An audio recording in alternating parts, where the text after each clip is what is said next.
Jump scare! Jump scare! Get jump scared! What's up, nerds? What is up, gamers? How's it going? Happy Monday, everybody. Welcome to art. It's art. It's art on the internet. Wow, what a concept. Hang on. Let me do something really, really quick.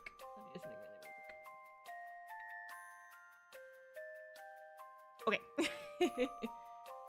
Art, hi Jay! You're acting like I wasn't just on a call with you. In this economy? Yeah, this economy, motherfucker. This is my job. I have managed to trick the IRS into thinking that drawing comics is a job. Let's go! Beep, beep, beep, beep, beep, beep, beep, beep, beep.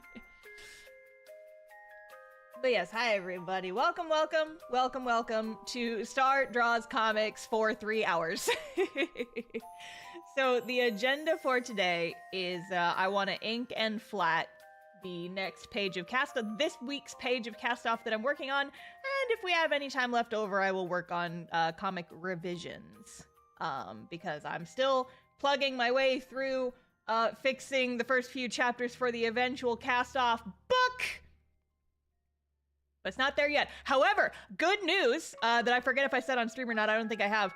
I'm done with chapter 3. Chapter 3 redraws are done. Now I just have to do chapter 4 and the awkward middle section of chapter 2 that's going to involve a lot of redrawing backgrounds, and I'm avoiding it because I don't want to. But yes, yes, yes, yes, yes, yes, yes. I love the little vector next to your model. Thank you. He talks. But he's very shy. Mods can make him talk on command. He will also read any super chats that are given during the stream. How's the music volume, by the way? Is the music a good volume? We're listening to the Bravely Default soundtrack, by the way, today, because I felt like it. It's loud? Okay, yeah, it does look a little loud. Is that better? Too loud, yeah, okay. It was playing like little twinkles a minute ago, but... Better, yeah, okay, better. Alright, cool. Yeah, I've been listening to the Bravely Default soundtrack for the past couple of days for reasons I will go into in a hot second. But yeah, I was just like, yeah, we're just gonna listen to this. We're gonna listen to this because I feel like it. Because I'm in a mood, and the mood is trying to stop myself from starting a replay of Bravely Default 2. When I just got back into Stardew Valley, and I need to stop switching around what games I'm playing so often. A song was playing and it sounded like boss music. It kind of is boss music. So this is, this specific song. I just started at the start of the soundtrack, and we're just gonna listen to it. The reason, oh, is Vector not working? He should be connected. Has he been talking? He should be.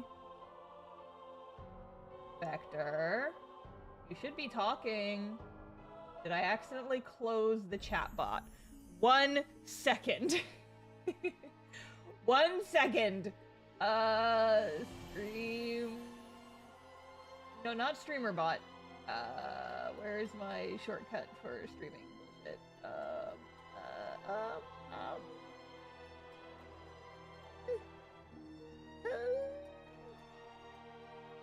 Not streamer bot. I need BTS. There. Oh, you know what? Maybe I didn't hit save. I may have fucked him up. I may have accidentally closed. BTS Pog is working correctly, is it though? Okay, and... Hi chat. Volume is a little loud. There he is. Hi chat. I am very shy and there are a lot of you. He's just back reading messages now. But yeah, okay, he's working now. He's working now. I think I may have accidentally, closed the program instead of minimizing it, so that's what happened. We did an oopsie doodle, but it's fine. But yes, he will talk. Occasionally. He reads super chats, and mods can also make him talk on command. My one request is that we do not talk with Vector constantly because it can throw me off my rhythm sometimes. Like if I'm in the middle of a story or something, my ADHD brain can't handle the constant interruptions of my sweet, sweet son. So, yeah.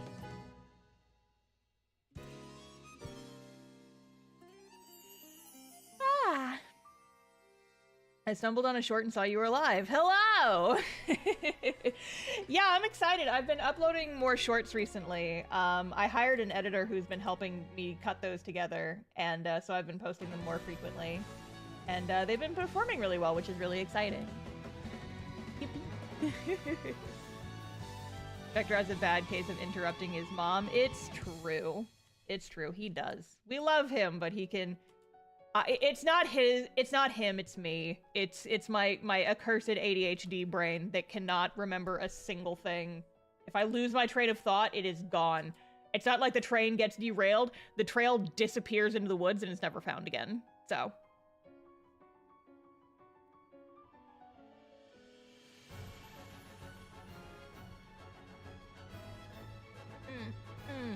Oh, Grand Blues Wendigo Kocho Dragon, thank you for joining the membership. I appreciate it. I was just looking at pictures from Grand Blue Fantasy. I used to play that game a lot, actually. I love the art style. It's very pretty. The theme for next month's Cast Off Mail Club is Jrpg AU, which is a lot of letters, but I was looking at stuff for mostly Final Fantasy and Bravely Default, but I was also looking at a lot of like the outfit and character designs for Grand Blue. There's a lot of really good ones.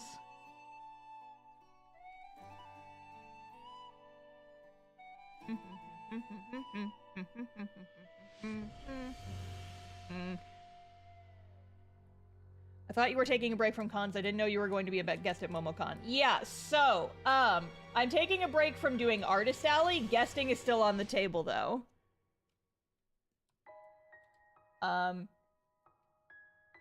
I want to be a ghost trick detective. Vector, if you want to be a ghost trick detective, you have to die first. And I don't think people want you to die, Vector. Vector, no. Oh, no. Also, I'm Dom87. Thank you for the super chat. I appreciate it. Also, yes, you do hear Bravely Default music in the background. I should circle back to why we're listening to Bravely Default music and why I have been listening to the soundtrack for the last several days. So I mentioned it in a community post, and I have talked about it in streams before. But my new project that I have been working on in the background is I am working on my longest and most ambitious YouTube project to date. It is going to be a summary, like sort of somewhere between an audiobook and just like a plot summary of the D&D campaign that my friends and I play. Because I love this game that we've been playing, I love the story, I love all of our characters very, very much, and I need to go feral about them in a place where people can understand. I need people to understand.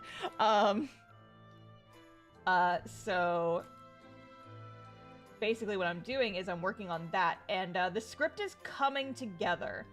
It's like 95% done. A lot of the other stuff that needs to be done is kind of in the hands of my other players. Because I've asked folks to, like, all the other players are gonna get, like, voice lines for their characters that they read off during the video. And for a lot of instances, I'm like, okay, I could write this myself, but it will sound a lot more like your character if you write it. And so I'm waiting on a couple more lines from folks, and then, you know, just getting, like, the final approval on all the lines from everybody. But the reason I've been listening to a lot of Bravely Default music is because I have been, like, we haven't recorded anything yet, but we're starting to, well, I guess I'm starting to, source music for the background of the video. And I know I should stick to, like, you know, royalty-free music, but some of the songs from, like, video game soundtracks are really good. And, like, I've seen other YouTubers use the Bravely Default soundtrack in their videos and they don't get copyright struck, so, you know, maybe I can. Maybe, you know, Maybe it'll work. But yeah, there's like a couple songs. Like, I know for a fact that Bravely Default 2 will get copy struck to hell. Because that happened in my Bravely Default 2 stream archives that are on my channel. Like, I'm not earning money from any of those because Square Enix was like, hey, that's our music. Yoink! But I was looking around at, like, some other folks who have just uploaded Bravely Default, like, the original soundtrack, and they haven't gotten copy struck yet. And so I'm like, scratch his chin. What if I just, like, pitch it down by a little bit? What if I just pitch it down a little bit? Because, like, there's a lot of, you know, people will just upload soundtracks onto YouTube, and you can tell if it's been claimed by the original owner because you can look in the description and see if it's, like, linked to the official song. And Bravely Default 2 has happened in, like, every single instance I've seen, but the original has not.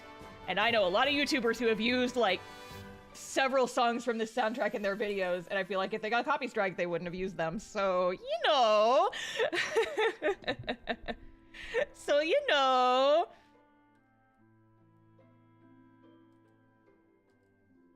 But yeah, I've been looking at, I've been just trying to source music for the video when I eventually get around to doing actual editing for it. Just trying to think about, like, what's the vibe? What's the vibe here? And I do love the Bravely soundtrack very, very much. So, we'll see what I can get away with. I might have to pitch some songs down a little bit so they don't get caught being sneaky. But, you know, I'm gonna try and stick to songs I actually have permission to use. But, like, there's one specific song that I want to use for a specific moment so badly.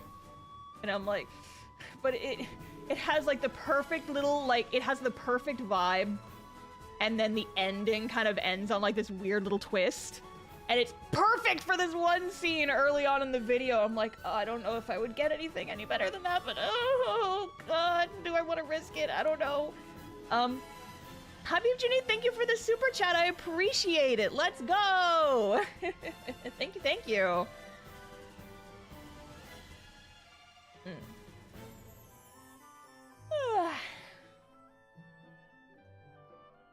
No, I just want to know when or if a new storytime video. Yeah, so I actually just finished my next storytime video yesterday.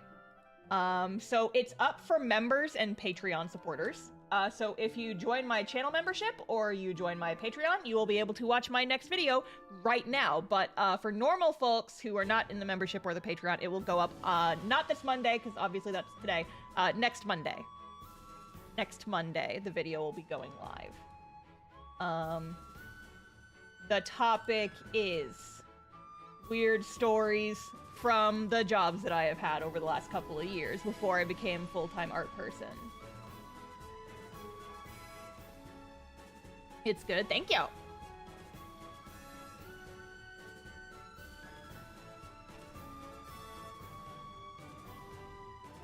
Yeah, the topic was actually chosen by patrons. I put a poll up and was like, hey guys, here's a couple of ideas for videos I kind of want to do. Which one are you thinking? And that one was the one that won, so that's what we're doing.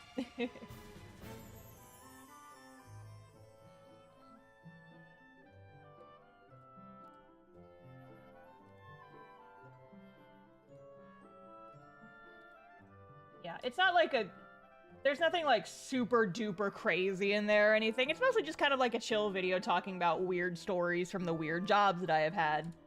But there is at least one fire in the stories related to the video.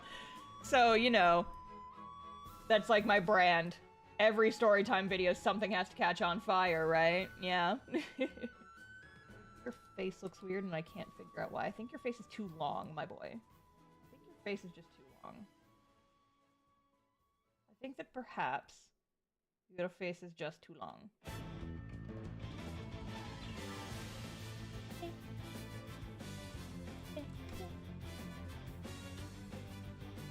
The part where I look like I just make a sad kitten face at the camera and I go, Square Enix, when's the Switch port for Bravely Default, the original one? Hey. Hey! Hey! I want to stream the original Bravely Default, dang it! Don't make me figure out how to use emulators. I don't want to. I don't want to figure out emulators. It sounds like a pain in the ass. Let me buy. I already bought Bravely Default once. I will buy it again because I love that game. Yes, look at Tiny Sage. Look at him. He baby. He baby. That would make them start striking down music on YouTube. Oh shit, you got a good point. God damn it. You can't win. I just really like original Bravely Default, but I haven't played it in a really long time.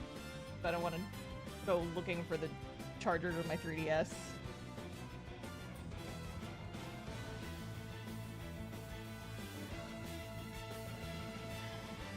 I'm aspiring to create comics in the near future, and your videos have to be the most helpful for me. Oh, I'm glad. Thank you. Thank you for watching. Good luck with your future creative endeavors. Yeehaw.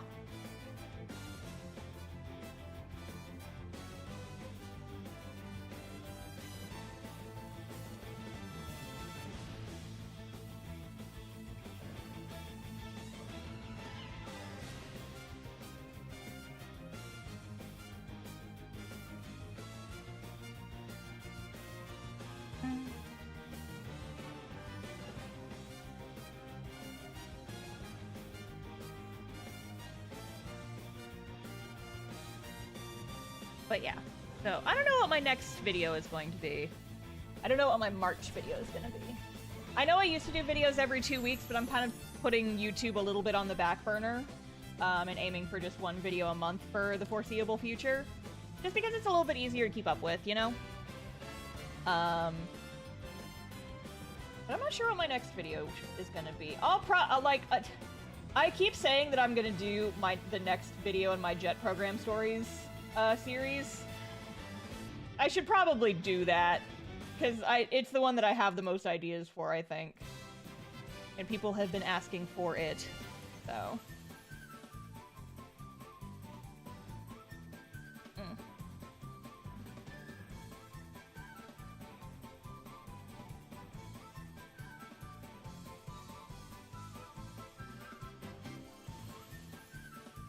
Yeah, the Bravely Default soundtrack is so freaking good. Such a bop.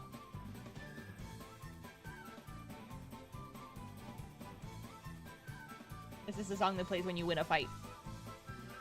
It's very cute.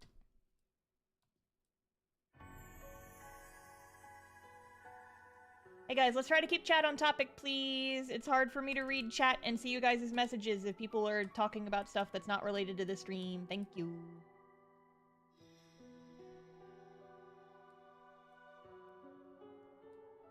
I don't want to tell my mods to start having to time people out, but I will.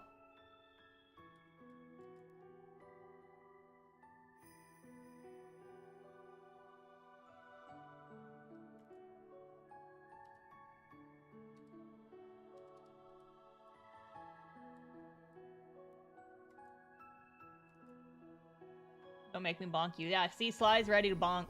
You see that little, wrench next to her name? That means she's ready to bonk. She'll bonk you with it.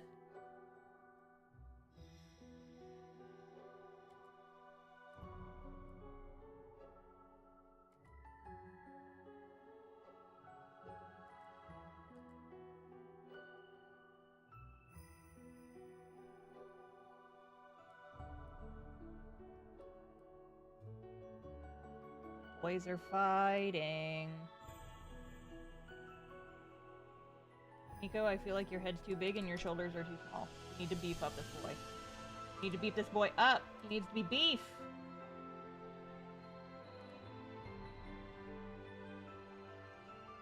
Thick. Than he was a moment ago.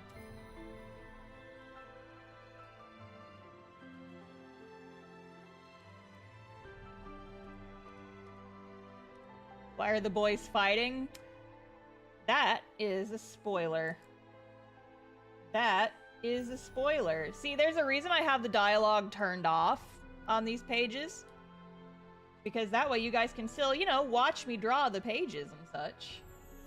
But it's not really spoilers, because the only spoiler is two boys have a conversation. Here they are, and they're getting emotional.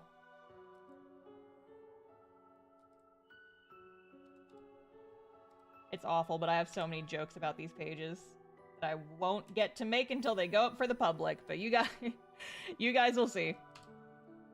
I have already been making them to my mods who get early page access, and they're like, true. And I'm like, see? Dang it, Star, I want spoilers. Well, if you want spoilers, you can join my Patreon, where you can get cast-off pages several weeks early. And get spoiler-ronies for what's gonna happen next, well before the normal crowd does.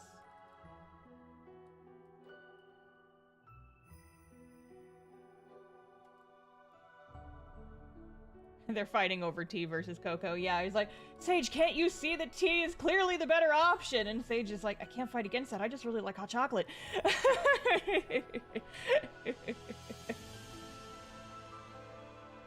Spoiler alert, Sage wears glasses. No! Why would you say that? Why would you say that? You can't just come into my stream and say shit like that. I'm a hot chocolate person, for the record. I don't drink tea very often, if at all.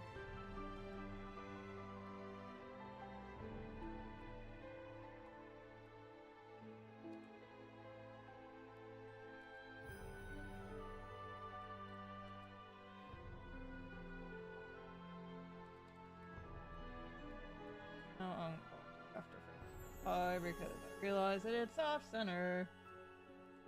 Do.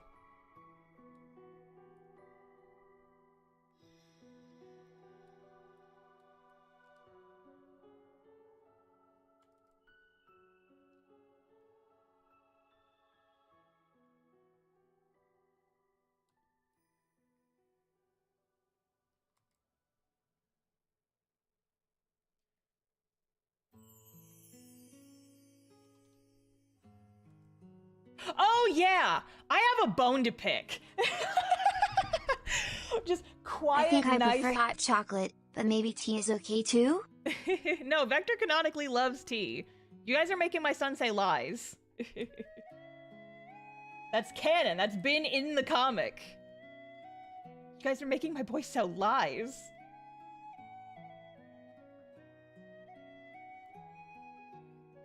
I believe it has. I'm pretty sure, ma'am. I forgot. What am I paying you for, Sly? Sheesh! Can't even remember the facts of my comic. Ugh, banned. Lost mod status. Banned forever.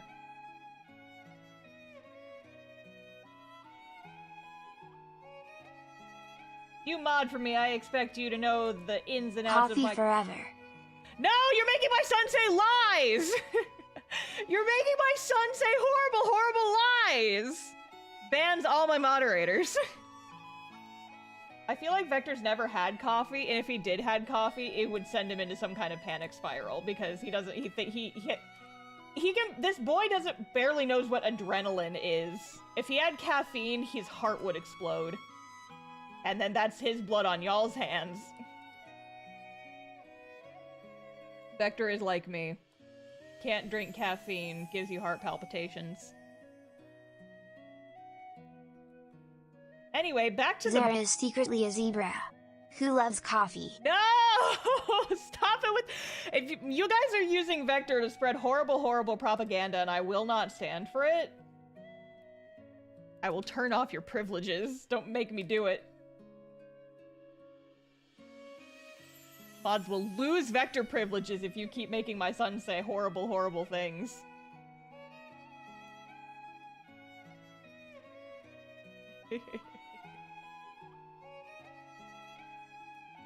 Anyway, back to the bone I have to pick. My friends have been performing crimes against me. And it's very rude. And Jay, I know you're still watching this! And this is about you! I'm calling you the fuck out! I don't actually know if he's still watching. He's supposed to be working right now, but he might be watching. I'm legally not allowed to lie. It's true. He's not. We are innocent. Yeah, there he is. That's the motherfucker. Get him. What kind of crimes are we talking about? This man and his wife have been incessantly making fun of me for the noises that I make when I am in distress.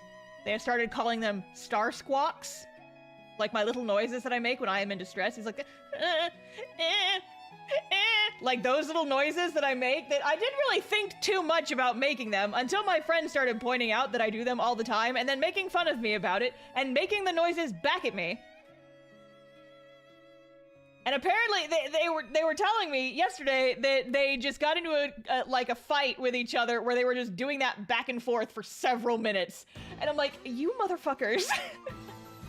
You motherfuckers! They're making fun of me! God damn it!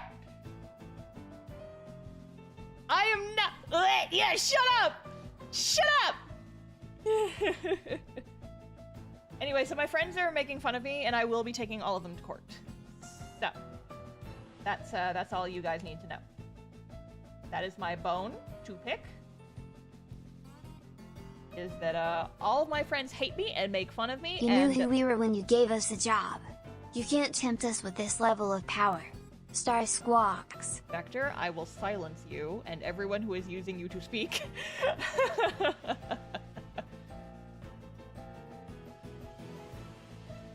But yeah, so anyway, all my friends are the worst. Capital T, capital W, the worst, and I hate them. And so I am gonna kick their butts, all of them. I'm gonna kick all their butts. Being hashtag mean to me. Very rude. I just think back to the days where back when I was still like kind of, you know, just getting my feet wet when I was streaming. And people always were saying that I'm fine and normal was my catchphrase just because of that one Breath of the Wild clip. And that was like the hot shit that everyone quoted me saying all the time. But now apparently it's just the funny little noises that I instinctively make when I am being mildly inconvenienced.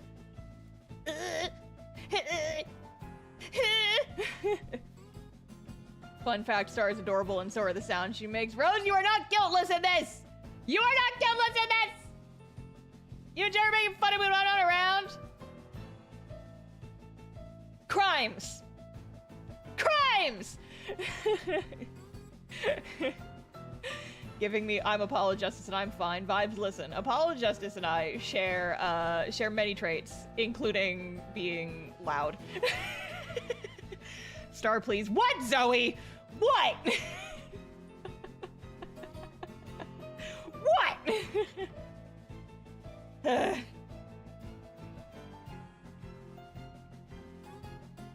The squawking? No! No! You're not allowed to make fun of me for that too! You're not allowed! All my friends banned. They're all performing hate crimes on me. Crimes! I'm trying to write. Well, why are you listening to me then? I'm distracting! Are you guys still on the call?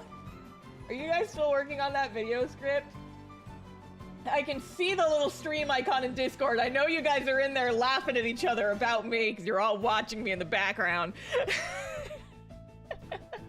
Hi, I'm distracting!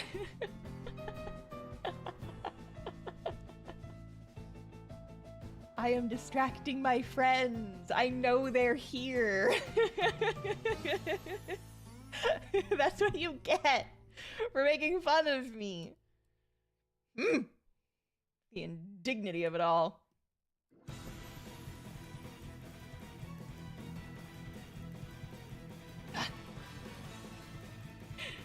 Started practicing for a bird cosplay? No! Jared, this is betrayal. No! I'm not a bird. I just make noises, and they were described as squawk. It doesn't sound like a squawk! If anything, I don't know what else to call it, but it's not that. No! Birds are terrifying. It can't be named after a bird. No.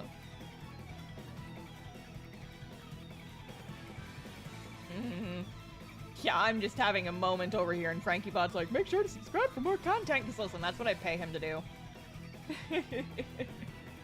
So you cut your arm off wasn't a squawk? No, it wasn't! That's just the sound that my voice is! That's just what my voice sounds like, motherfucker! Ah! All my friends are mean to me. Everyone is so mean to me and I have no friends. The indignity of it all. These people are ruining my sleep schedule, keeping me up late at night, talking about memes and shit. And now they're making fun of me.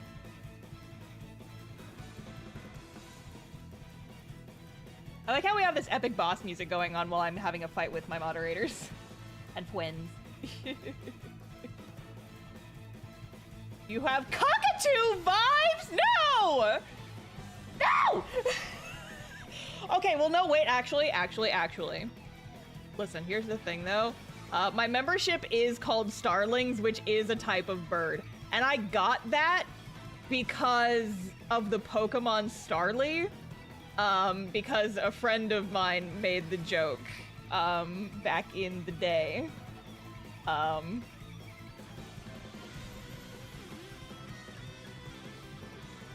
Like, yeah, it's a every Pokemon with star in its name is me, actually.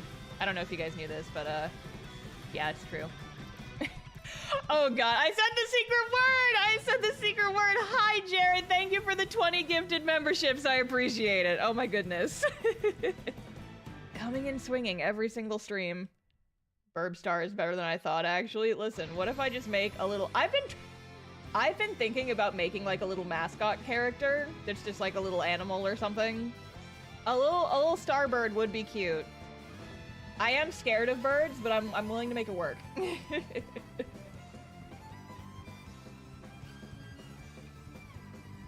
And I want to preface that I'm not actually, like, scared of birds by themselves. Like, I do not see a grackle in the street and go, oh my god! Birds freak me out because their bones are too small. And I am scared that I am going to look at them wrong and break their necks. I'm too powerful. But yeah, everybody make sure, can we get some hearts in the chat for the memberships? Thank you, Jared. Appreciate it as always.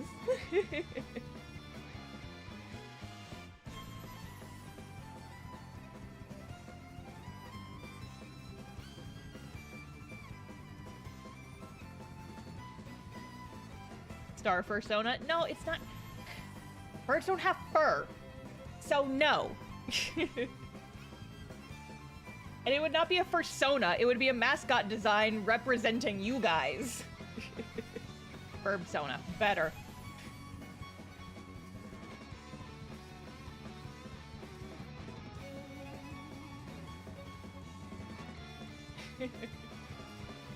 Now you guys are all just fighting about birds. That's what I do. This is my job. I'm new here and I'm hilarious. I'm glad that my pain is enjoyable to you.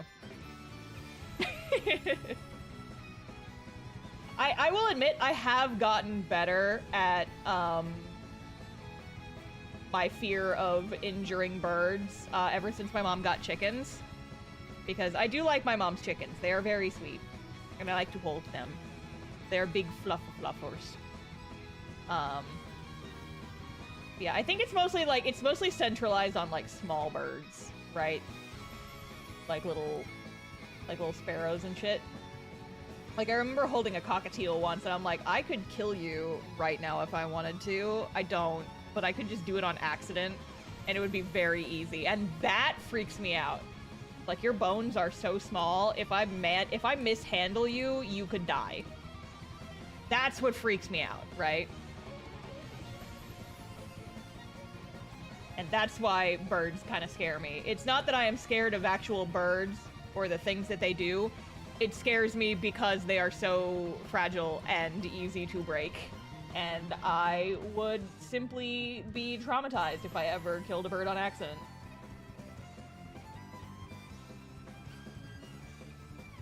Is your opinion on human children similar to that? Nah, see, because I remember being a human child, and I did some dumb shit. That realistically probably should have killed me. Like infant baby children, a little bit, because it's just like you have to hold their heads up, right? Or else you'll like fuck up their necks, and that's a little bit scary. But once they get to a certain age, it's like, I could throw you in a pool and you'd be fine.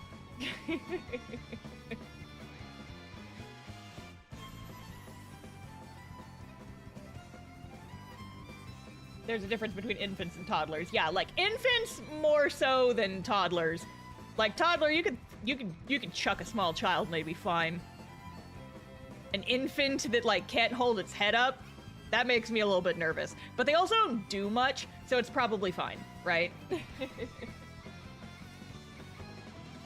Whereas birds, they're on the fucking move.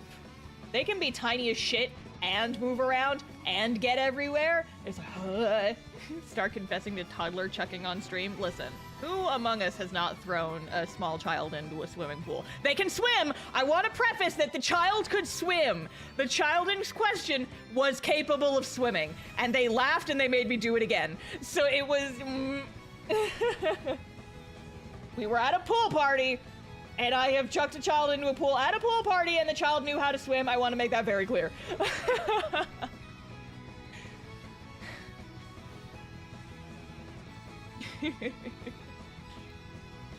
Yes, I love throwing children. Put me on the record as saying that. Consensual child chucking. I like how the boss music is once again playing when I say this.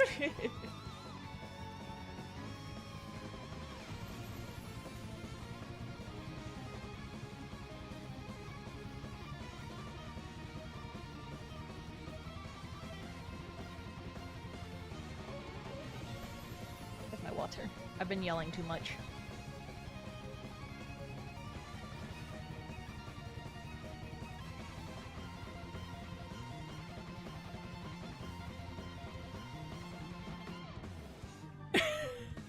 What is his comment?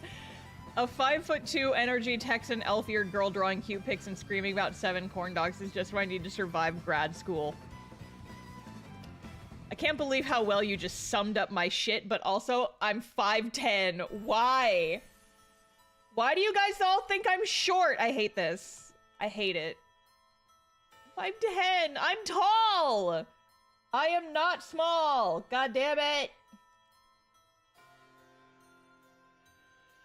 People keep saying I have short people energy. I do not have short people energy. Ah! It's the boss girl energy. Are you implying that I can't be a girl boss and tall? I object to that. Girl bossery is not limited to your vertical height. As a short person, you give short person energy. What does short person energy mean? Give off short vibes? I hate this. I hate this. I am in a state of hatred. Always. Always and forever in a state of hatred.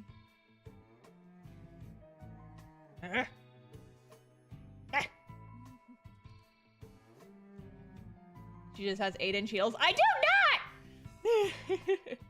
I do not! I am so fucking tall, you guys have no idea how tall you do have an idea of how tall I am. I've told you guys how tall I am, but I'm not short is the point!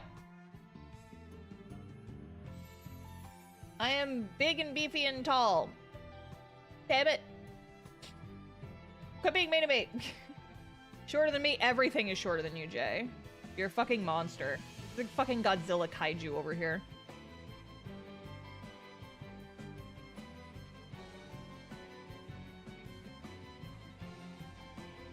If we ever meet in person, I'm gonna whack you in the kneecaps with a golf club.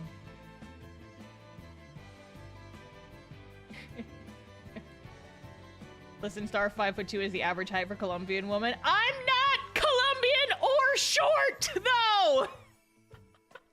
It's not... No! No!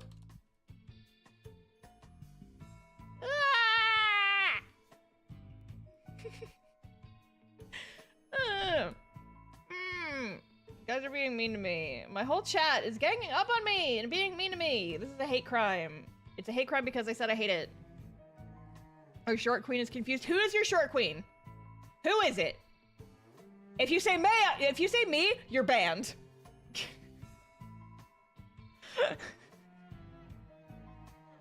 If you say me, you're banned. You guys are out here on the internet spreading lies. Rude.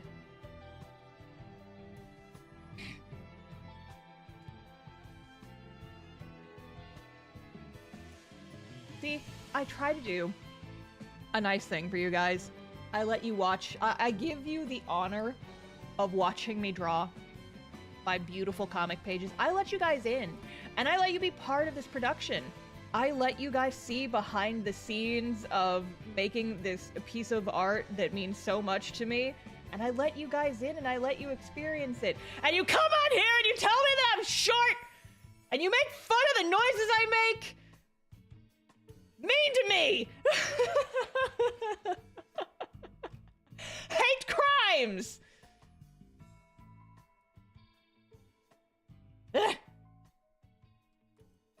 This is the thanks I get, This is the thanks I get for making content. Hashtag content. There's a gnat. I got him. Fuck yeah, got him in one. 200 people here to listen to Star Squawk. Shut the fuck up. Shut the fuck up. Shut the fuck up. Star's puffing up like an owl. God damn it! No! No! No! Fuck you guys. Ah! This is so rude to me. Owl noise. In what universe is that the sound an owl makes? I know what sound an owl makes. It's not that! Why? Why are y'all like this? God damn it.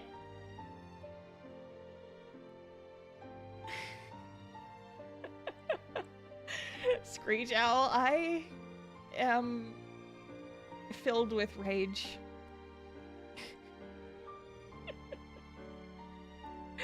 I am filled with unfathomable rage and fucking fury.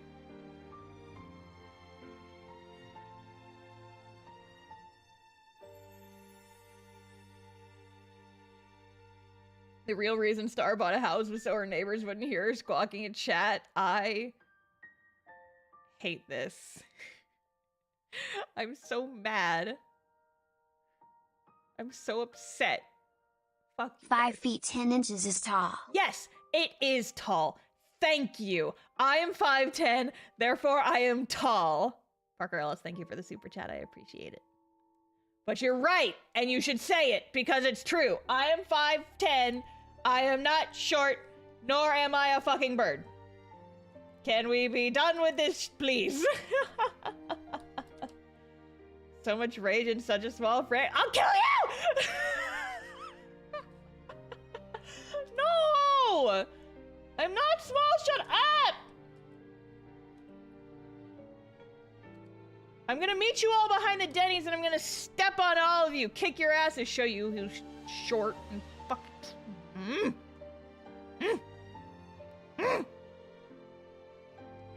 You're my favorite mother hen mom. Vector, not you too. Vector, not you too! No! Jared Saintwater, thank you for the super chat. I appreciate it, but god damn it. God damn it. God damn it. I am in pain. I am in pain. Sad music feels appropriate. This is actually the song I was talking about. For like, it's a song that like has a cute little twist at the end that would be perfect for this one scene in the video. And I really, really, really want to use it to the point where I almost kind of want to, you know, potentially risk a copyright strike, but I'll just lower the pitch of the song by a little bit. It'll be fine and no one will ever know.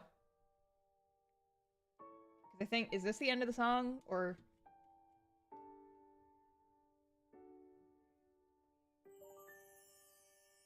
Like that little at the end, it's perfect. It's so perfect for this one part of the video. I want to use it so bad.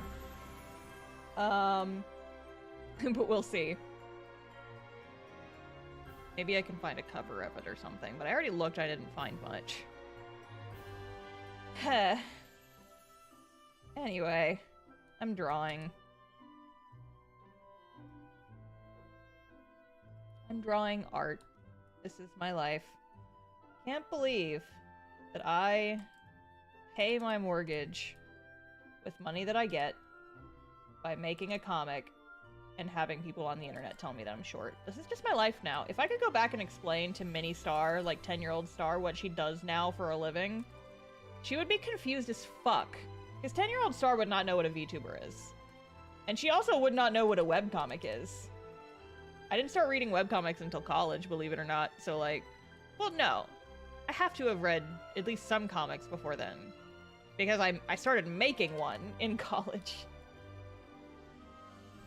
Or I started making one right after I graduated high school, so... I had to have known. But...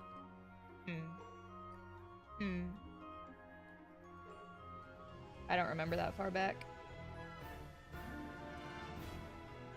I read a lot of, like, Awkward Zombie in high school. Stuff like that. Like little game comics. Stuff you could find on DeviantArt mostly. Which is why my first webcomic was on DeviantArt.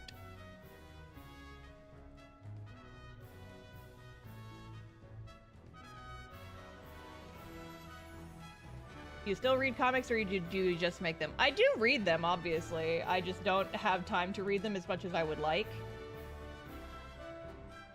I would love to read all of the comics, but I don't have a whole lot of time.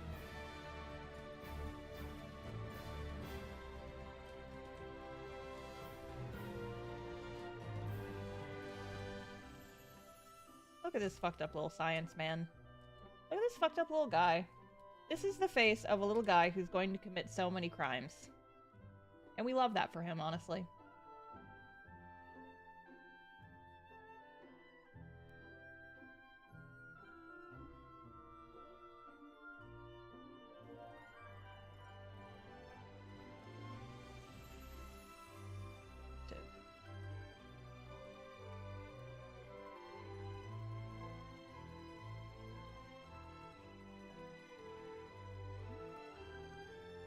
Rune Factory 4 is half off right now.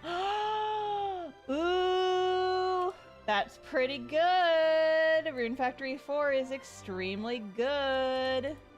I would argue that it is the best Rune Factory game. Ooh. I've been kind of thinking about going back and replaying Rune Factory 4. There's a lot of games on my want to replay list and just not a lot of time to do so, right?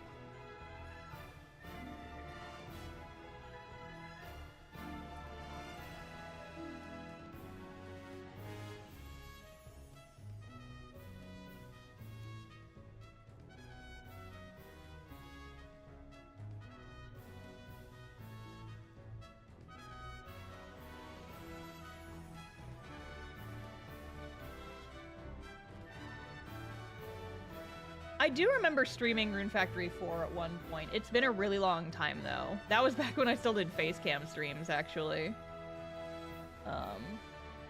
Those aren't archived anywhere, by the way, so don't go looking for them, but Rune Factory 4 is genuinely an extremely good game that I love.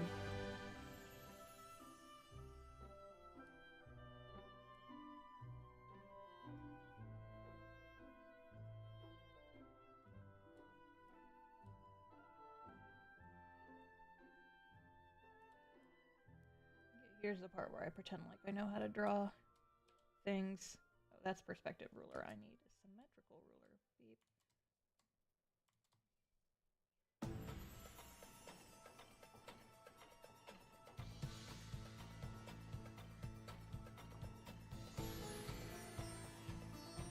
Oh. Schwanka music. This is from the desert level. It's like the first big area you go to in the game.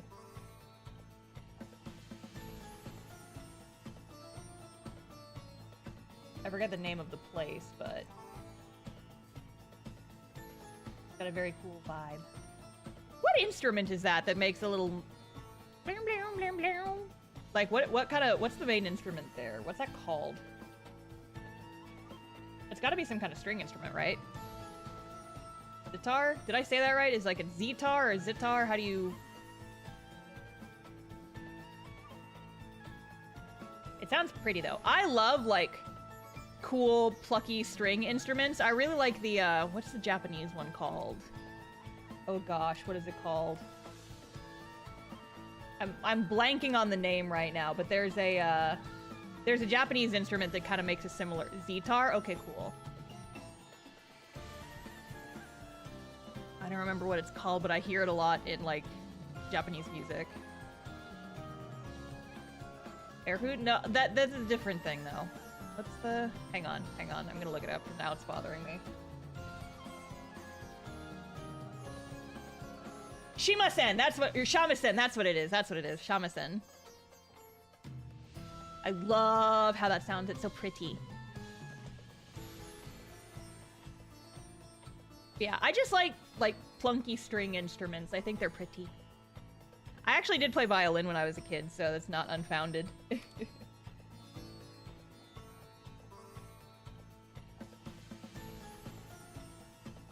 The blinka blinka blinka machine. Yep.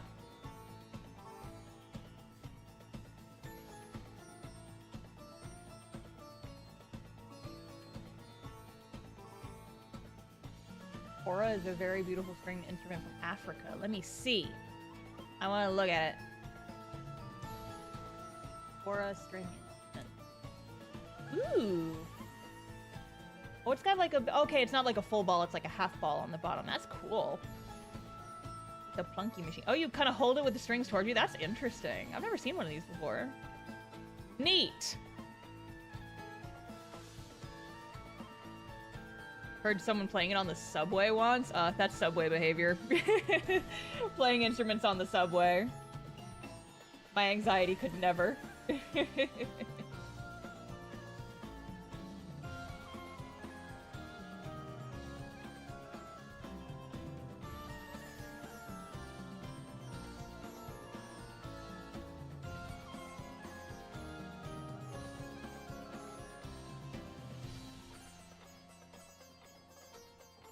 I played violin all 3 years of middle school, and fun fact, in all 3 years of middle school, the orchestra teacher did not know what my name was.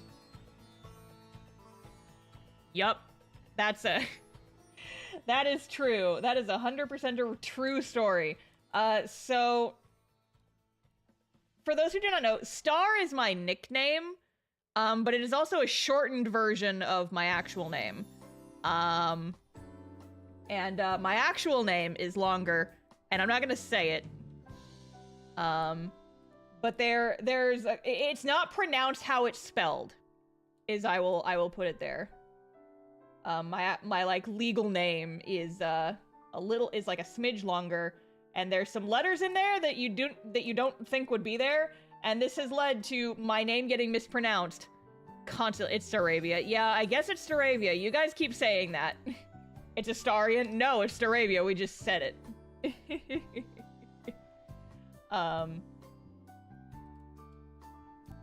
know what? Actually, that's a good... So, that's actually not bad. So, like, my name is pronounced... So, if it was spelled like Staravia, my name would actually be pronounced Starava. But because of how it's spelled, I get people calling me Staravia or the equivalent all the time because the letters are there. And so people are like, why don't you pronounce it? I'm like, it's silent because when you add the extra letters, it makes it look written down nice. It looks nicer written down. And it's true, it does look visually more appealing with the extra letter in there, but it confuses the shit out of people all the time. Including my middle school orchestra teacher, who... Staravia is a very pretty name. It is a Pokemon. That is not actually my name. I want to preface that. That's something silly that my mods made up. But, my middle school English teacher called me Staravia or the equivalent, for 3 years. I got tired of correcting her at a certain point. And so I stopped correcting her. I was like, she's not gonna fucking pronounce my name right. It's fine. It's whatever. I don't care about her class. She doesn't care about my name. Equivalent exchange, baby. Let's go. And I remember very distinctly on the last day of middle school, we were like going around in the orchestra class and we were signing each other's yearbooks, you know, doing the classic middle school, last day of school shit. And my friends and I were standing near our orchestra teacher because this was an orchestra class. And a friend of mine went to sign my yearbook. And she said, okay, here, Starava, here's your book back. And my teacher was in earshot. And she just does the slow turn and looks at me. It's like, you know that bit in SpongeBob where they do the slow turn and it makes a sound of rocks crunching against each other? That, I swear I heard that noise coming off of my teacher as she like turned to look at me. And she's like, is your name pronounced Starava? And I was like, yes. Yes, it is, Miss Teacher. And the look on her face, was the look of a teacher who realized that she has been mispronouncing a student's name incorrectly for 3 goddamn years. And she wondered why I didn't give a shit about her class. Anyway, you must have been mortified. I wasn't mortified. I knew she didn't know my name. And I just stopped correcting her after a certain point because she just would not get it right. She was mortified. She was mortified, and I just drink that shit in. Right?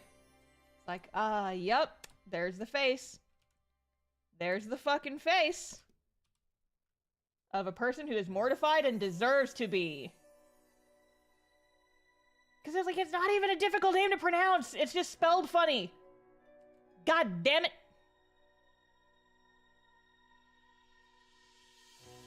Also, yes, just in case it was unclear, my name is not Starava or Staravia. That's a Pokemon. My mods are being silly. I just needed an equivalency, so I didn't actually say my real name on stream. If you dig, you can find it. But it's like, I don't know. I don't know. I go by Star online because it's easier to spell and has better SEO, you know? I prefer people call me Star than misspell my full name, you know?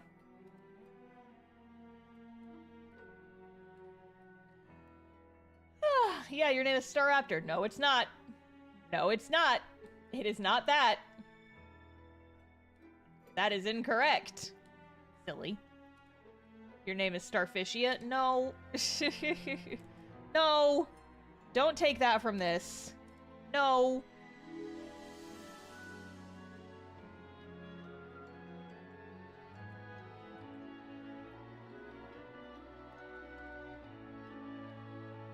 Keeps people from having power over her but not giving her full name. Yeah, exactly. Exactly. Yep.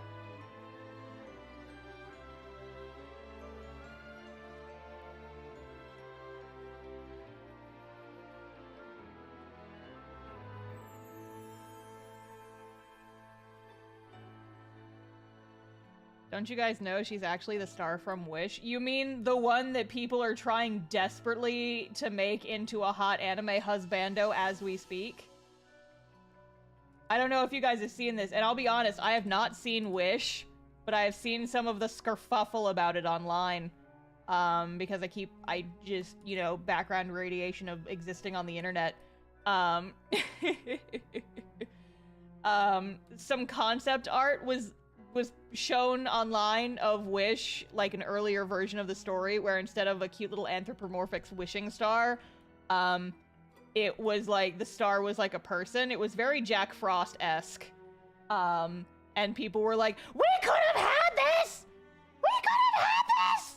And now people are like, I'm stealing this. This is my OC now. He's cute, and what we could have had it all. Instead, we got this weird orb. I could have been Turbo Energy. Yeah, exactly. Like, go look it up. There's a Wish concept art of the star as a person, and people are shipping the star with the main character, and it's trying so hard to be a thing, but because it's based off a piece of concept art and not the actual film, they're losing it. It's not going well, but you know, it's a thing that people are doing, and it's very, very funny. It's just funny to watch. It's a prime example of I don't go here, but I am watching from a distance and observing. Can we go back in time to a minute ago when I didn't know people were making that little star from that flop into an anime husbando? Okay, I want to be clear. People on the internet are not doing that. The concept artists did that. Like, the art is from, it's concept art from the movie that I guess, like, obviously didn't make it into the final version, but, like, it's official concept art for the movie. So it's not like people are just, like, manifesting it.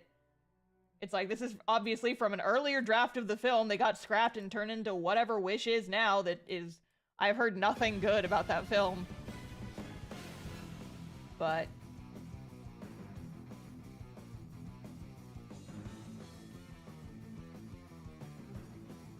But yeah. He's not husbando, he is little brother at best. Not based on some of the art that I've seen. Anyway.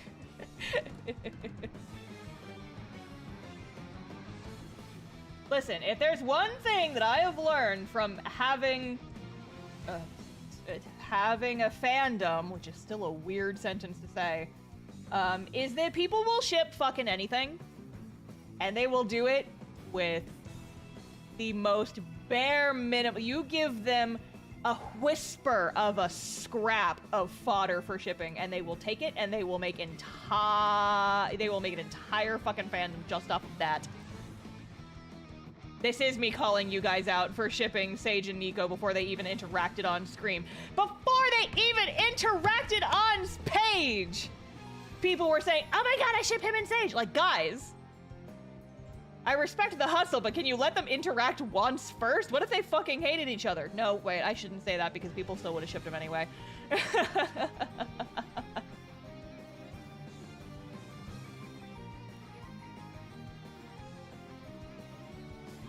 They are not to blame for that assumption. Listen, I acknowledge that, like...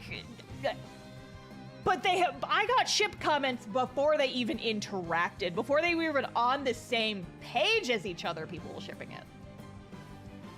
Ugh. Like, I don't mind. I think it's funny.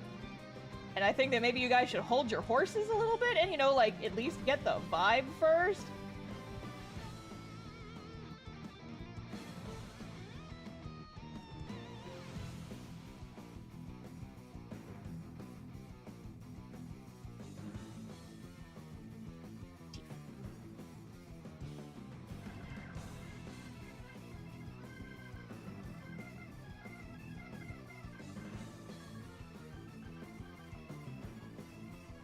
But yeah, I don't mind shipping. I just think it's funny and a little bit scary at times how quickly people will ship others, like other characters. It's like, can you guys give them like a sec to establish themselves first?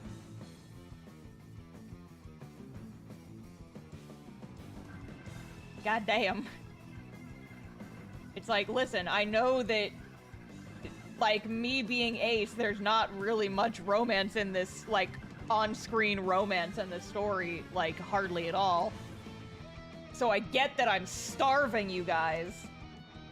But that's like going to a park and expecting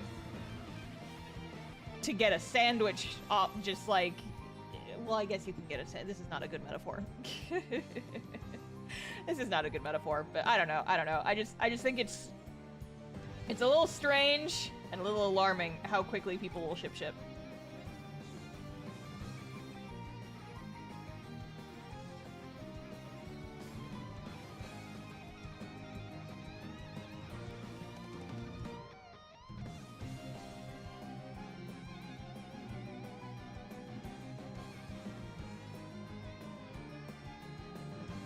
It's funny, you guys, when my D&D video comes out, you guys are gonna get to see the depths of my shipping, my ace shipping.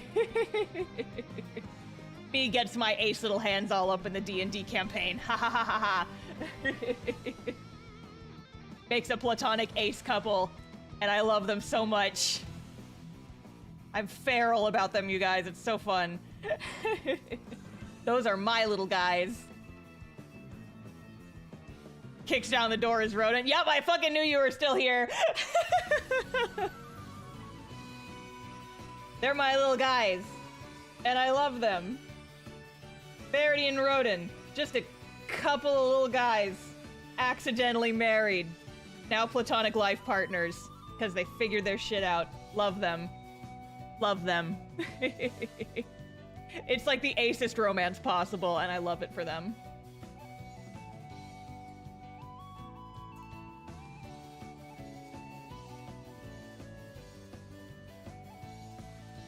Ooh, we've gotten into the special character themes part of the soundtrack. These are this song and the next three are the songs that play during your character's special attacks. And they're all bangers.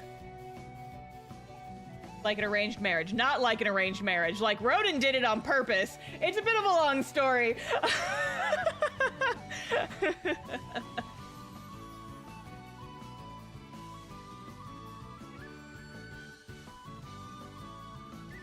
But yeah, you guys will see this eventually when the, in like 12 years when the part 2 of the D&D video comes out, because this is not something that's going to get covered in part 1.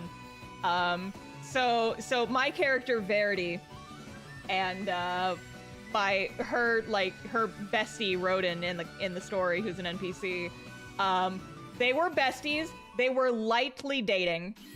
For like a little, like, extremely casual. It's like, okay, this is our first time going on an adventure and everyone already thinks that we're dating. Why don't we could try it out and see what we think. And then before they got a chance to get really serious about it, Verity died. And Rodent tried to resurrect her and it didn't work. Put an asterisk by that. We'll come back to that.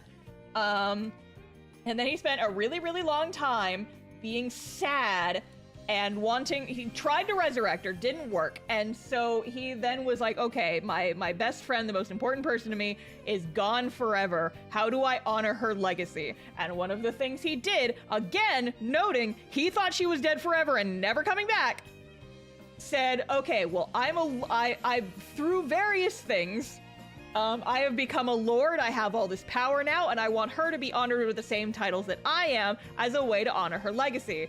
And so part of that was, a post-mortem announcement of marriage, which is like a thing you can do in dwarvish culture.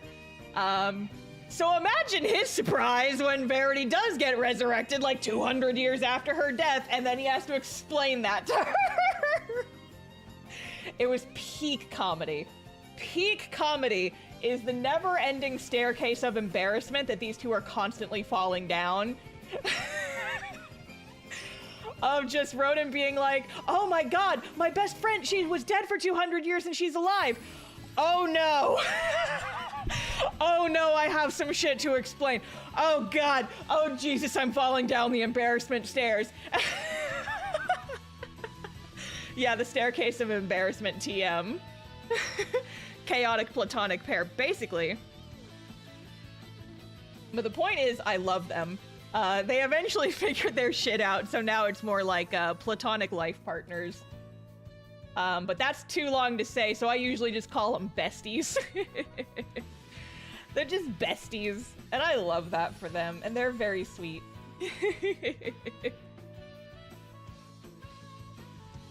But yeah, so that will be covered in the eventual part 2 video covering our D&D campaign. Historians will call them besties, and they will be right to do so.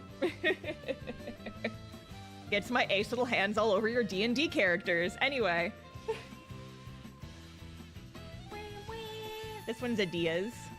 This one is my second favorite. My first favorite is the one we will hear after this.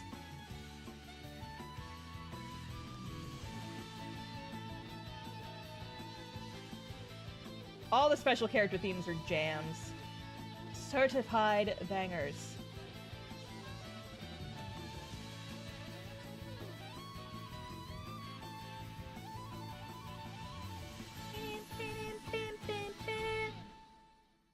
And now,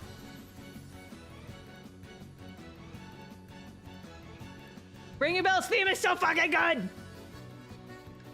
That's my son! That's my stupid, stupid son! And this is his theme song. I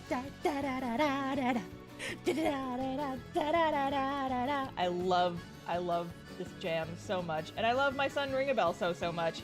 Even if he is stupid, I adore him.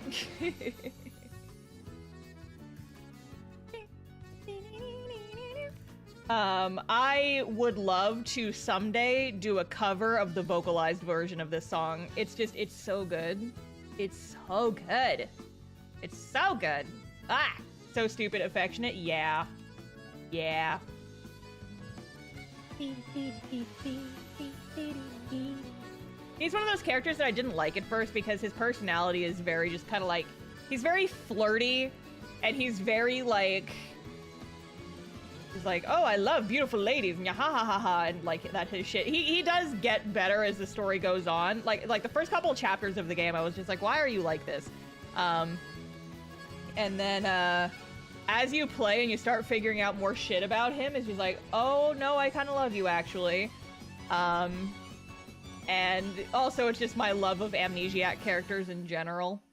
I mean, his name is fucking Ring a Bell because he doesn't remember what his actual name is. He has amnesia, and his name rings a bell. It's funny! I did take a little bit of inspiration from Bravely Default when I was naming a couple characters, because the Bravely Default pun names are just too good. It's too good. Star, what do you mean by that? Don't worry about it. You'll find out soon. You'll find out eventually, and then you will laugh at me, or be mad at me, or both. Could also be both. Very easily be both.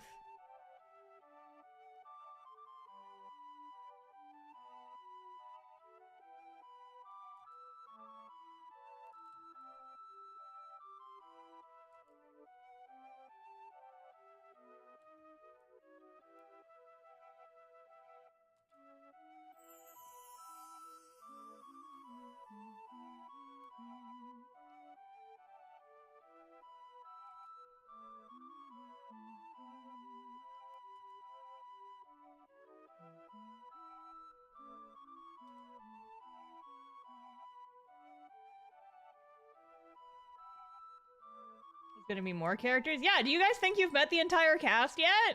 We're like only halfway through the story. You think you've met the entire cast? Oh, you sillies. Oh, you sillies. Tee-hee-hee-hee. Ha-ha-ha-ha. Tee-hee-hee-hee. I love how everyone assumes that Sage is the last character. I love how everyone assumes that now that we've met Sage, we're not meeting any new characters.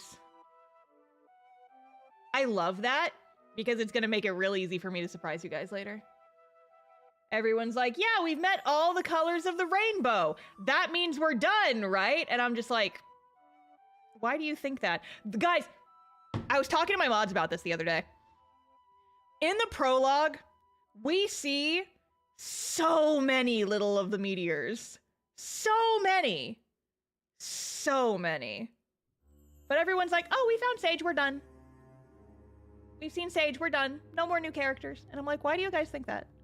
I have given you guys so much evidence that that is not the case.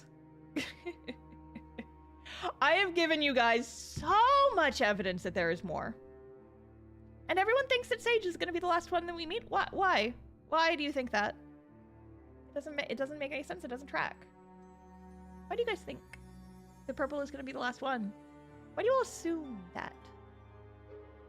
I love the assumptions that you guys are making about this story. I love the assumptions because it means that I get to throw you for a loop later. Hee hee hee hee hee hee ha ha ha ha ha ha hee hee hee. Hee hee ha ha ha ha hee hee ha. Hee ha hee hee ha ha.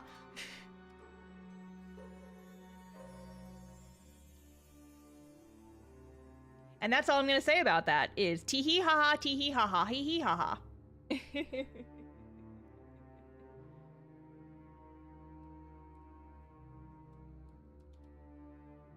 Assumptions are dangerous. That's all I will say. Dangerous assumptions to be making. given that there is no evidence for you guys to be making those assumptions. It's very funny and very silly to me. Hee hee hee. Ha ha ha. Hee hee hee. Etc.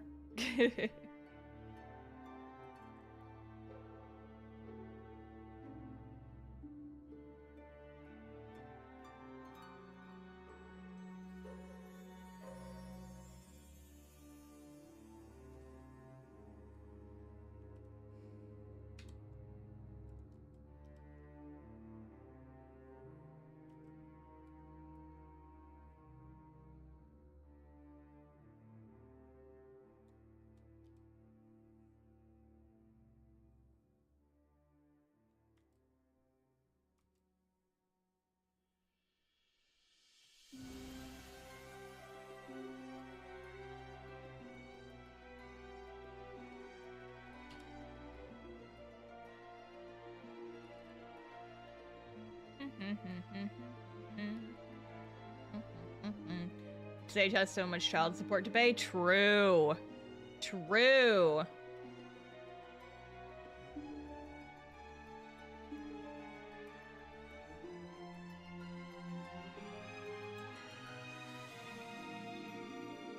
Look at this worried little boy. He's worried. He is concerned. He has a concern.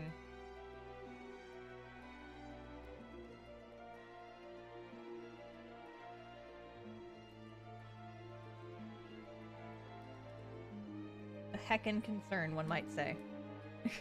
Poppy, and I cannot stress this enough, basura. Yep.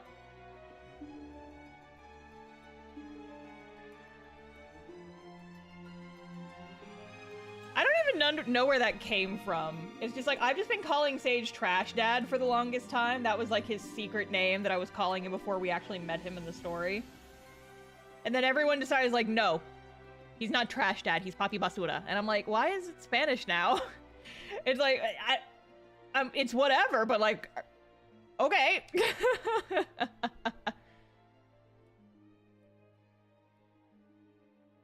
Like, I had no part in this. I don't know where this came from. Where did this come from? It's just, it's kind of, it's something that I've been grappling with recently.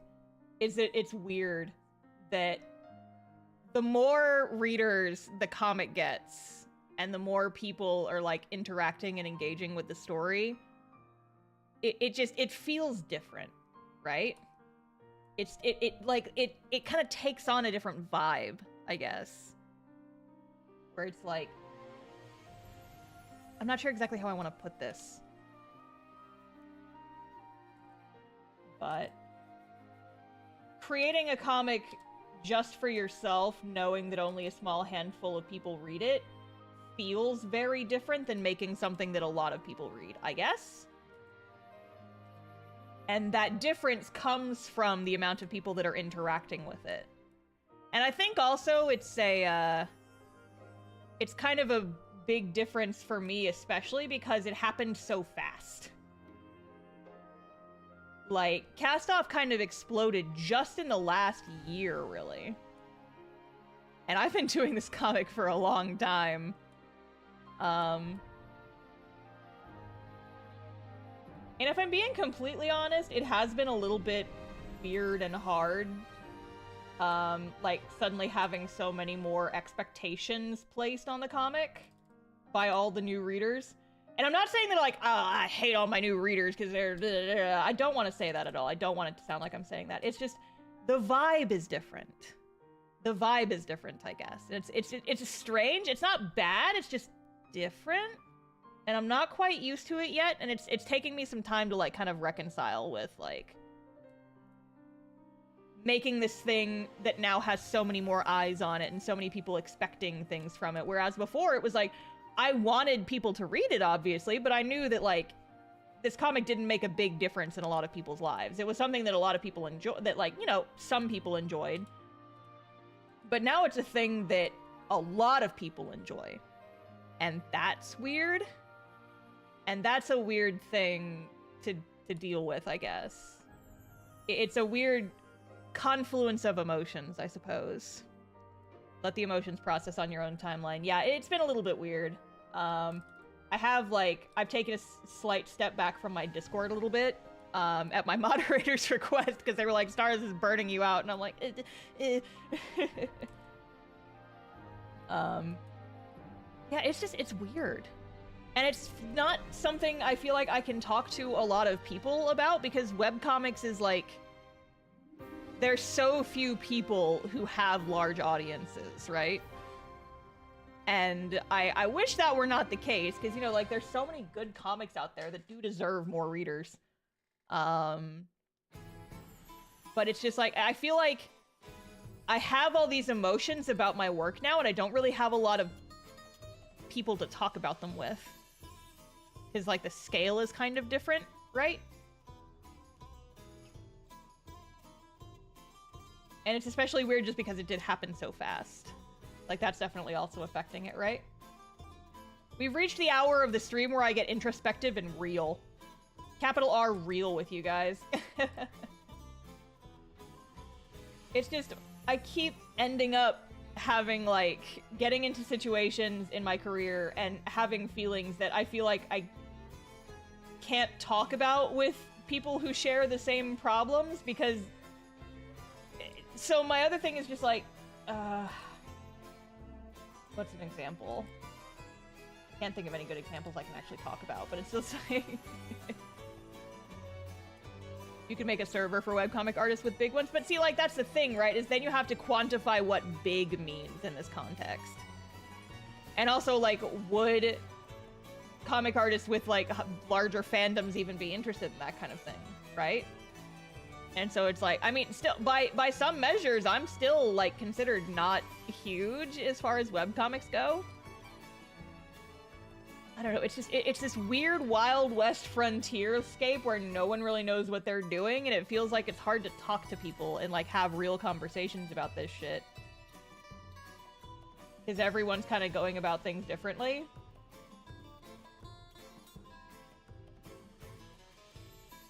It's very strange. Jay is eyeing you. I think he's wanting attention. Well, then he can say what he wants. He's just squinting at me because we've talked about this before, so he knows the talking points that I'm bringing up.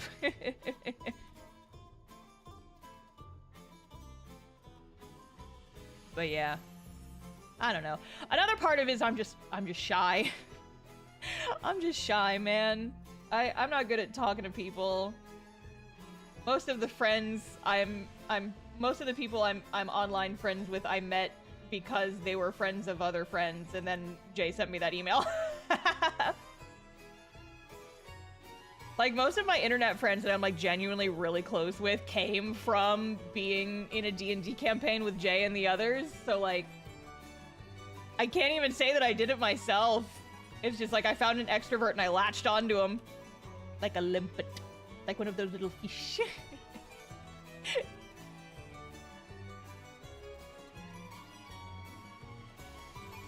I'm not an extrovert. You are in my inbox, motherfucker! He says, like a liar. Friendship by proximity. I'm such a shy person normally. Bitch! You don't get to say that you're shy! Motherfucker, you are like... You're like the literal reason why I have internet friends. You don't get to say that you're shy, motherfucker. It's a lie.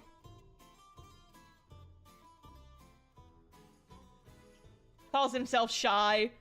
Cold emailed me to ask me to play Dungeons and Dragons. My need for D&D with cool people outweighed my social anxiety. Well, see, there you go.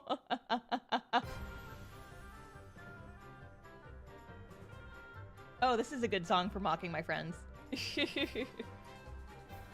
This is the song that plays in the game when something silly happens. Even Rose agrees. Yeah, getting... Your own wife agrees with me, Jay. Face facts, motherfucker.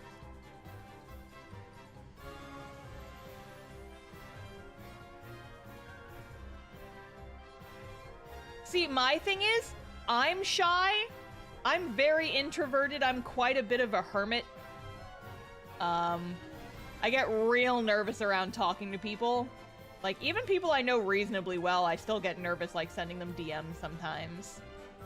I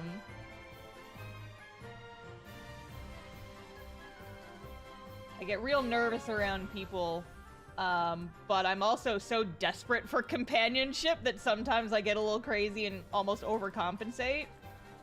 Like, I'll give you an example. I went to a dinner party with some other, like, comics folks that I was invited to by, like, one of the 2 people I knew who were going, and I was so excited to get invited. I was just like, oh my god, I'm gonna get to make friends. Yay, yay, yay, yay, yay. It's like, I'm shy until I'm in an instance where, like, I'm around my people, right? And in this case, it was dinner with, like, a bunch of other comic people. And, like, so everyone there, like, made comics, made webcomics, that kind of thing. And so now I'm just like, okay, I know what we're all about here. Now I'm gonna go feral and be noisy. You match the energy of the space that you're in, right? Like... Anxiety is context dependent. Yeah, it really is. Like, cause like, you put me in a situation with like, people I've never met before and I have nothing in common with them. I don't know what the fuck to do, and I'm gonna end up being a total wallflower, and I'm gonna just like pet the cat in the corner. You put me in a room with a bunch of people I don't know, but they're all other comic artists. It's like we're automatically friends, right? But somehow for me, that's so much easier to do in person. It is so hard for me to like, for me to feel like I'm actually making friends with people that I meet online.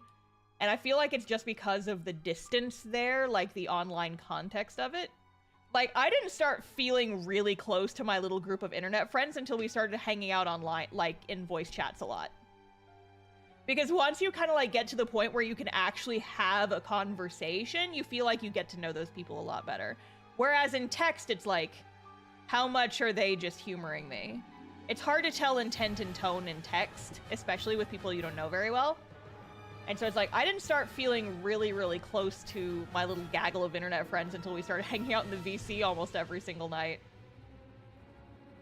And I think that's one of the reasons why it's so hard for me to make friends, is like, I'm not gonna feel really close to people until like I'm in the voice chat with them all the goddamn time.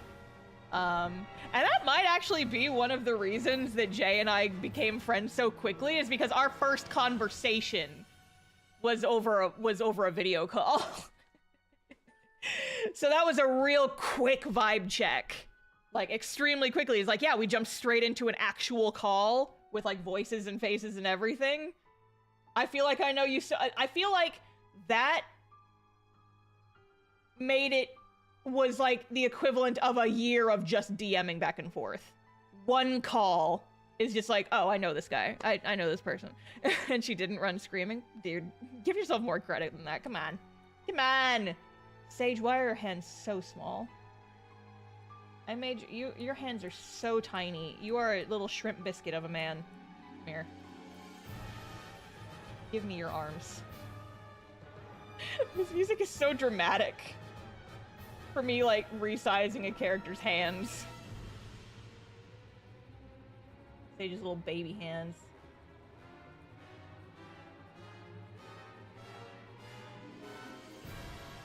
Yeah.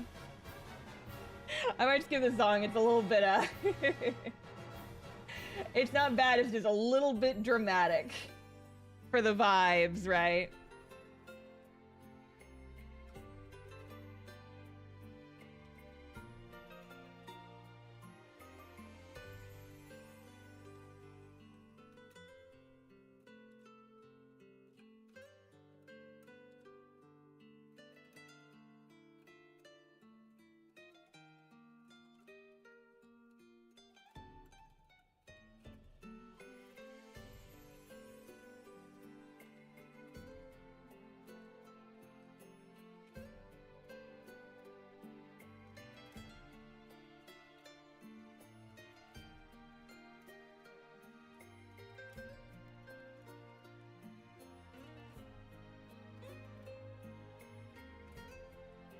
Uh-oh. What is happening in this panel? Oh my god.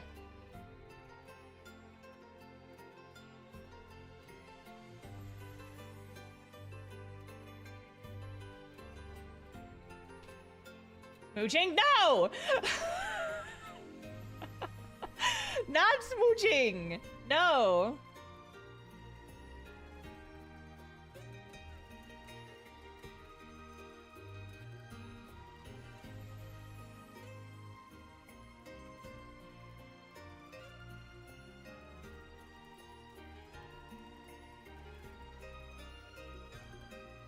Not smooching! No!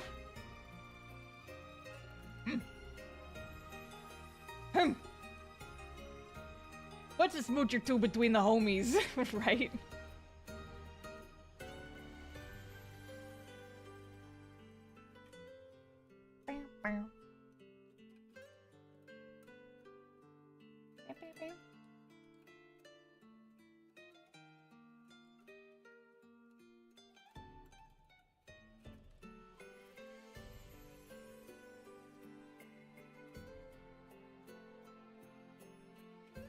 Have you kissed your homies goodnight? I would, but they all live in the internet box. They all live in the rectangle, goddammit.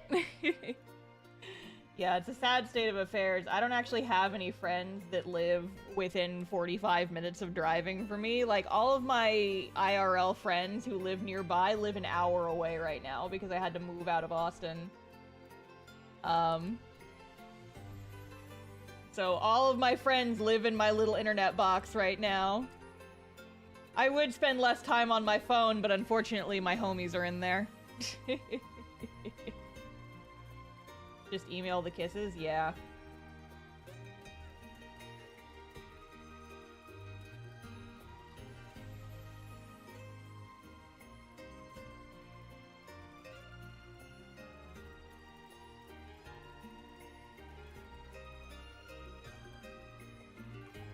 Listen, you're making us seriously consider leaving our socialized medicine to be closer. Come to America, where we've got a big cheeseburger and and freedom, expensive ass healthcare. Listen, I'd move to Canada if it wasn't so goddamn cold. I think if I looked at the temperature in Canada, I would explode. I would combust. I would die. I would not combust. I would do whatever the opposite of combusting is. I would freeze to death just looking at the temperatures. What a fuck. What a fuck. Hasn't been that cold here. Anything colder than 50 degrees Fahrenheit is intolerable to me. Intolerable! And then Jay's in chat talking about how it's like, oh yeah, you know, it's like negative 20 Celsius here. It's shorts weather. And I'm like, what the fuck? What the fuck?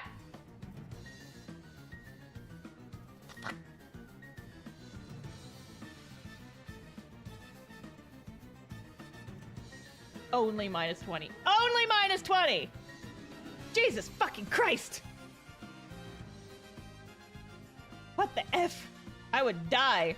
Like, it got down to 19 degrees Celsius, or Fahrenheit here a couple weeks ago. We had like a cold snap back in January. It was fucking cold for a couple days. I was like, I never want to be colder than this because this is a nightmare. And, it get...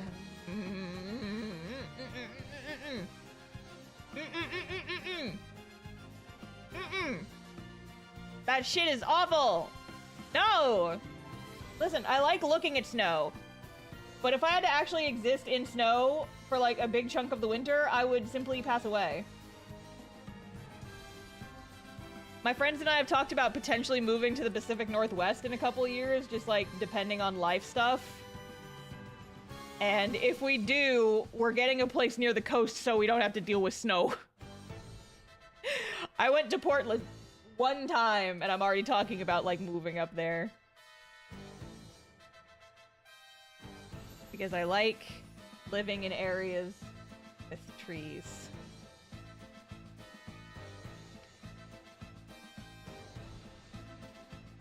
Like, I grew up in Texas. I enjoy Texas. But Texas does not have... It's just dry and hot and insufferable here all the time. And I would love to have seasons. I would love to have seasons, you know? That it's not just hot.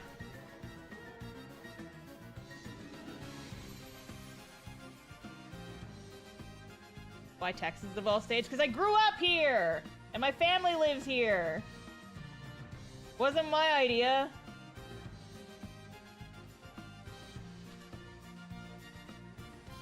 Wanted a place where my support network was. I can work from anywhere.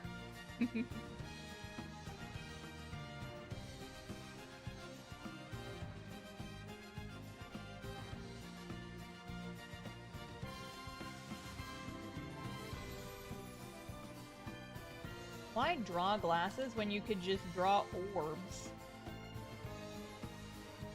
And then fucking fake it till you make it, right?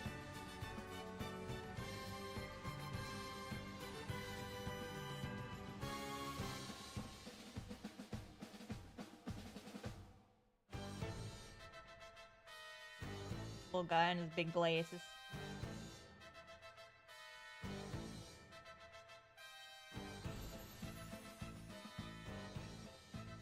Big nerd specs. Big nerd specs.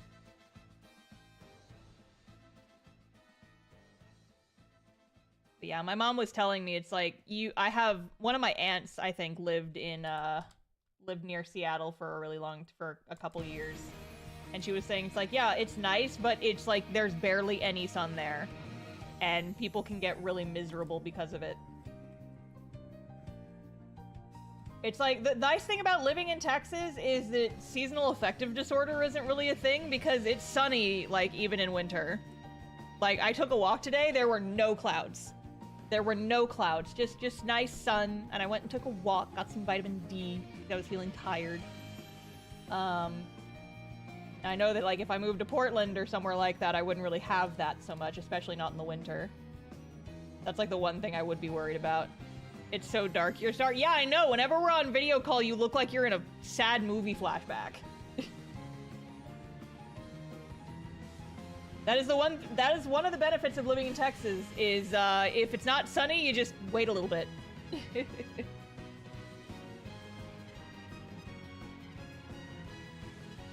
Like, it's been raining on and off here for a little bit, but, you know, it's like, you just wait a few days and the sun will come back.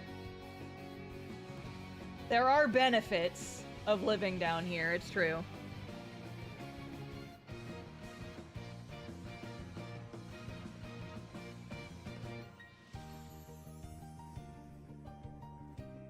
But it's like, I would love to have my friends live closer. But I don't know. Everywhere else that I want to live is expensive. Like, even moving to Portland would be fucking expensive. I have to make sure I can afford it, right? I would love to just buy a mansion and then just all my friends and I split ways.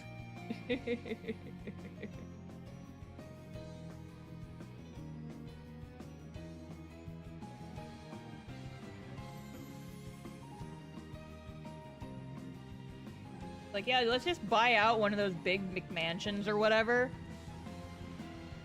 And just all live in it. We can just share.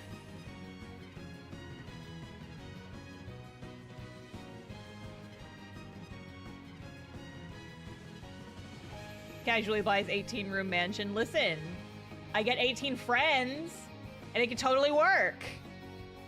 Totally work.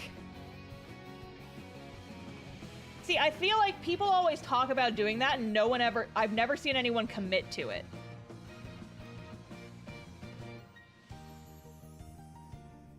But, like, I want the friend house commune. Let's go. That would involve all my friends living in the same town, which would be difficult because of our various jobs.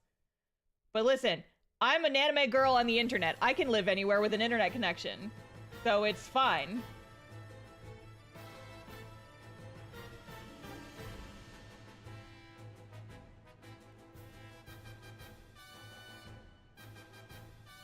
Sage's big dumb glasses kind of get in the way of his expression sometimes. Just think of D&D in person. I know! Imagine it! I've got that big-ass table. I've got that big-ass table I got off Facebook Marketplace. It's big and beautiful, and it would love to have D&D played on it. Just saying. Just saying. Alright, I think inks are done. Excellent. Which now means I get to go grab my color swatches. Let's. Hey.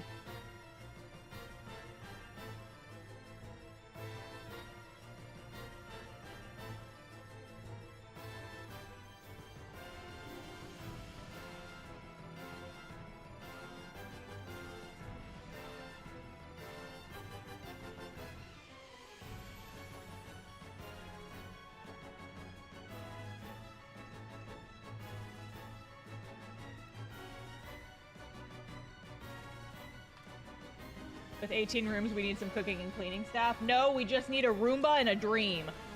You take turns cooking dinner. Or you just fend for yourself. With 18 rooms, you'd probably have multiple kitchens. God, can you imagine the utilities on a house that big? Jeez Louise.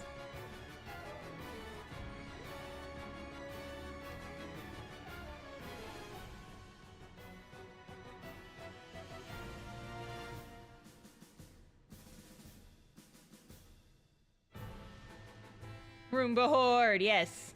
Put the food on the Roomba, delivery robot. Yes, exactly. Except that then the various animals I'm sure we would have in the friend commune would get to it first.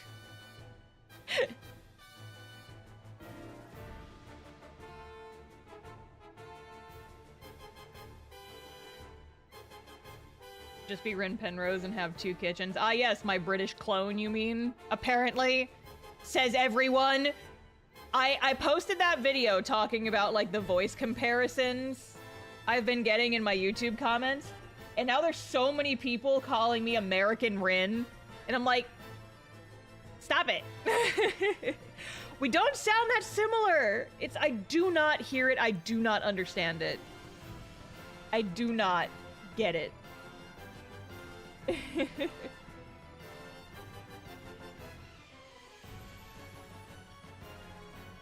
Perfect voice match? No! It's like, I don't mind the comparison, right? It's not that I mind being compared to her, it's just like, we don't sound alike, and I don't understand why people keep saying that we do. It's weird. I wonder if she's seen that. I have no idea. Probably not, right? Probably not. I'm fucking nobody. I'm just some weirdo. Draws sad boys and stuff.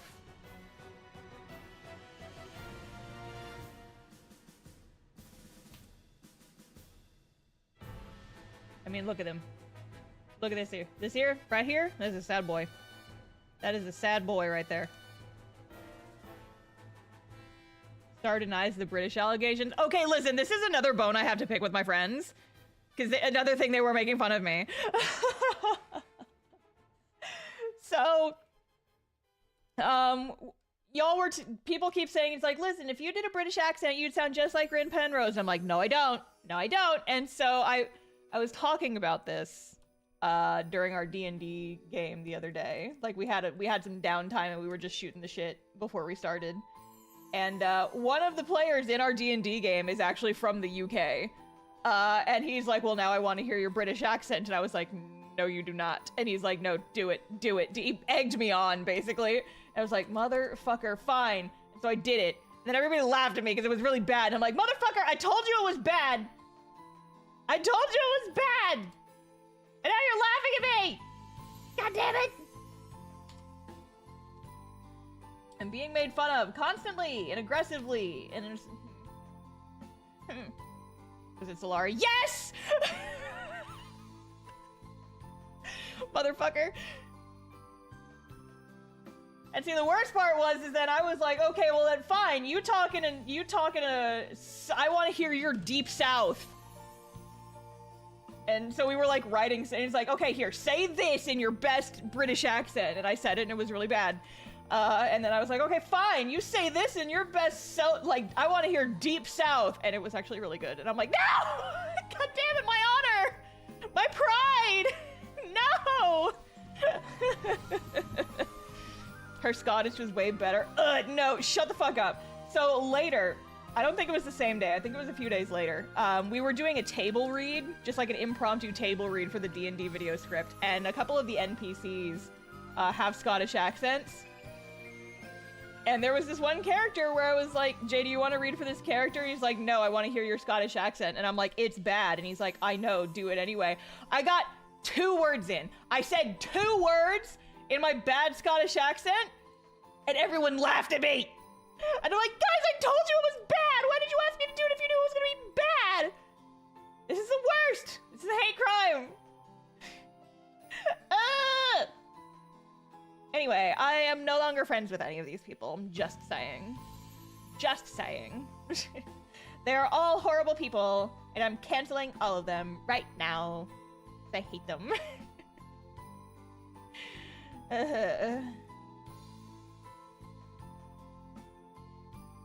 Anyway, go get the flats for these teacups.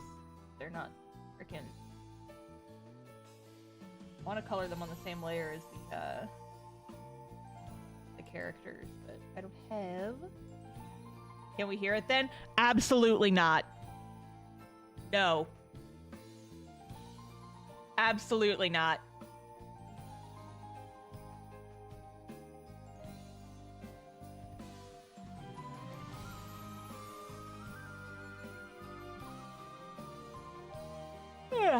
Where's my water? No, no, absolutely not. Although I did realize, one of my only real, like, so I know a lot of my friends who are really good at, like, doing Scottish accents have, like, you know, engaged with media that has a lot of Scottish accents in it. And I was trying to think, it's like, the only thing with a Scottish accent in it that I have engaged with recently that was not our D&D campaign was Bravely Default 2, because my boy Elvis has a very, very silly Scottish accent. But yeah, so it's like, that's another reason why I kind of want to go back and replay Bravely Default 2, because not only is it a good game and a genuine delight, my boy Elvis is in it. My boy Elvis is in it, and I love him so very, very much. He's a big dummy, and I love him. A goddamn delight, even though he looks like he would mansplain video games to me in a GameStop. I love him very much. Do that really cheesy Scottish movie accent. Have you watched my Bravely Default 2 streams, dude? Have you heard Elvis's voice? That's pretty cheesy. I think his voice actor, like, actually is Scottish, but they really made him ham it up for the voiceover. Like, he sounds more, like, his actual speaking voice sounds a lot more natural, but, in-game, it's very hammy. I love him, though. I love him. That's my guy right there. It makes me sad, because, like, Bravely Default 2 is a genuinely good game, but it's so underappreciated that it hasn't gotten a lot of merch. And I'm just like, no, Elvis! I love him! Him and Adele, I adore both of them so much. And I love them. And I wanted, because, like, I have a ring, so, like, Bravely Default, the original game, I actually have an eat-a-bag of Ring-a-Bell, which is, like, all the Ring-a-Bell merch I could find. Just so much of it. And I would love to make one for, like, Elvis and Adele, too. But there's just not a lot out there. It's like, it was already, like, hard to find stuff for the original Bravely Default, but Bravely Default 2, just, like, hardly anybody played that game, and it breaks my heart. They just got some new figures. I know! I have them! It took, like, 6 months for them to show up, but I have Ring-a-Bell and Adia's little figures. They sit on my desk now, and I love them. I love them.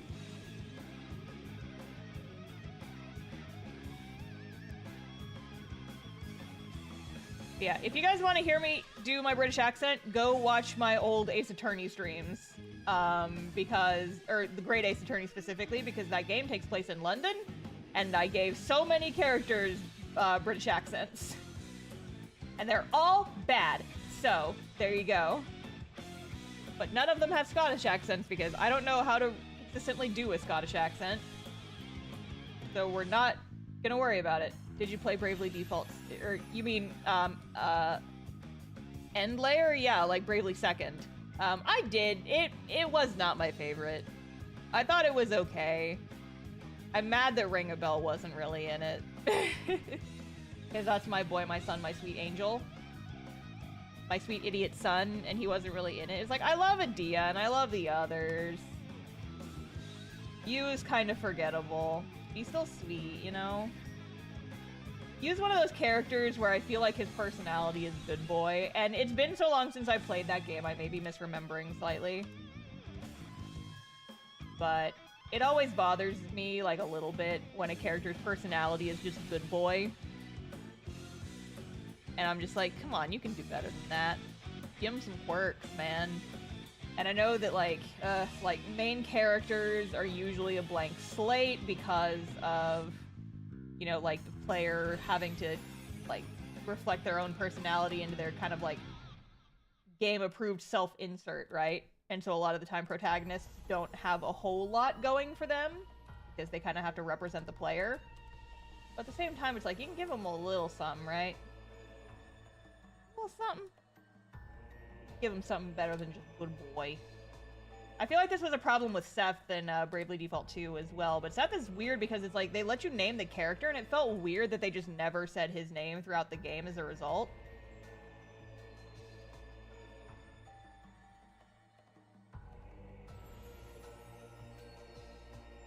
I don't know. Bravely Default 2 is a good game that had a lot of bizarre choices made during it. I could go on about that game forever, honestly, but I'd need to replay it first. Kind of refresh my memory on the stuff that's in it. I've actually been thinking about this. So, folks who have listened to my podcast would know this, but I have a lot of thoughts about narrative construction and storytelling in visual mediums. Storytelling in general, but storytelling especially in stuff like games and comics and animation and things. Good jam, but it's not the vibe. Here, I have an idea. What if we... No, if I play this, I will get demonetized. I don't get that much on, I don't get that much on ad rev for streams, but, you know, I would like to keep what I do make. I was gonna try and play Bravely Default 2 soundtrack, but that one will get my ass copyright struck. Yeah, so folks who have listened to my podcast would know that I have some opinions about storytelling, especially when it's done poorly, and it's really frustrating, especially in instances where I feel like you could have done some very, very minimal changes and made the story a whole lot stronger. And I'm like, if anything gets me into making video essay style content, it's gonna be that. It's gonna be me doing, like, media analysis specifically of storytelling and how it could be done better. But I'm like, would anyone watch that? Would anyone watch Star doing a media analysis? I don't feel like I've really built up the audience for that kind of thing. But, like, I'm not usually super insightful or anything like that. But story stuff is where I pop off a little bit, like specifically, you know, talking about narratives, talking about storytelling. And I think it would be fun to, like, do just, like, a mini-series where it's not consistent at all, it's just, I do a new episode when I have something new to talk about. And just talk about, like, what this piece of media did wrong in their storytelling and how to fix it. Right? Okay, it seems as though people are into it.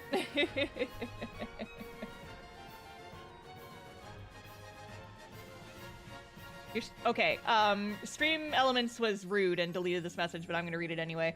Your story analysis stuff on Idle Days is my favorite part of the show, and I was absolutely listening to it. Oh, I'm so glad! That genuinely makes me really happy. I always worry that I go on too many rants on the show.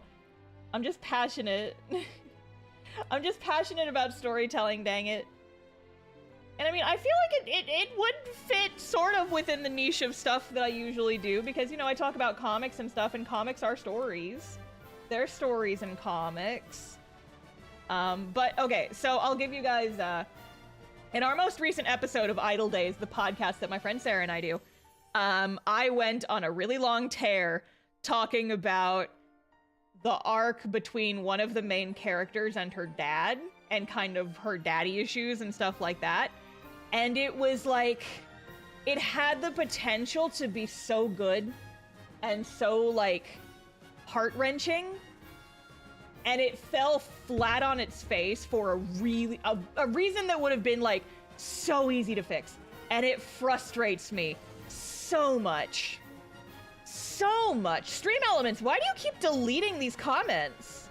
Stream Elements, why? Oh my god! Wait, no, I know! I know what happened. Stream Elements is seeing the word analysis and reading the first 4 words and blocking it. Stream Elements says, do not say the word analysis. Because of the first 4 letters specifically. Oh no, that's why. That's why. Stream Elements is being a prude again. Oh no, Stream Elements. Maybe we can fix that. Give me a sec. If I go into... Can I get to Stream Elements? And I can just, like, put a space after the word. And it'll make it realize that analysis is not a blocked word. Oh my goodness gracious. Give me a sec. Give me a sec. I gotta log in. Log in with YouTube. Choose the channel. Okay. Now I can go to... Remind me later. Shut up, Stream Elements. I barely use you anymore. Streaming tools. No, chatbot is what I want. Banned words. Banned words. Yep, and we're just gonna put a space after that. Save. Okay, try it now. Someone say analysis.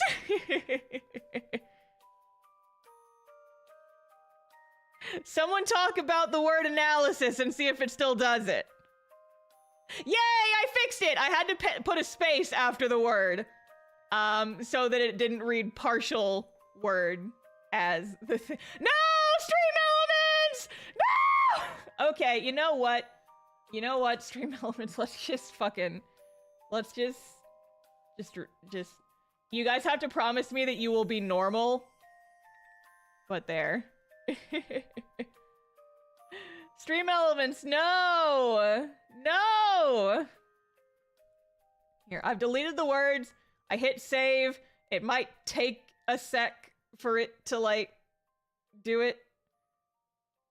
Is there not a whitelist in Stream Elements? I don't see that there is. I don't know. Maybe it just give Stream Elements like 5 minutes.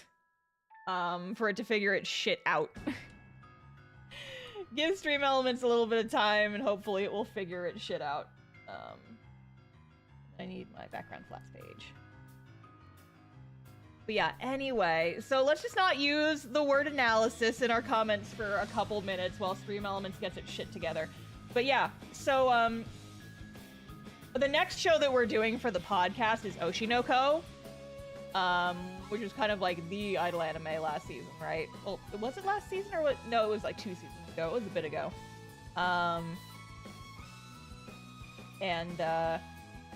I enjoy that show. Oh my god, my automated cat feeder just scared the shit out of me.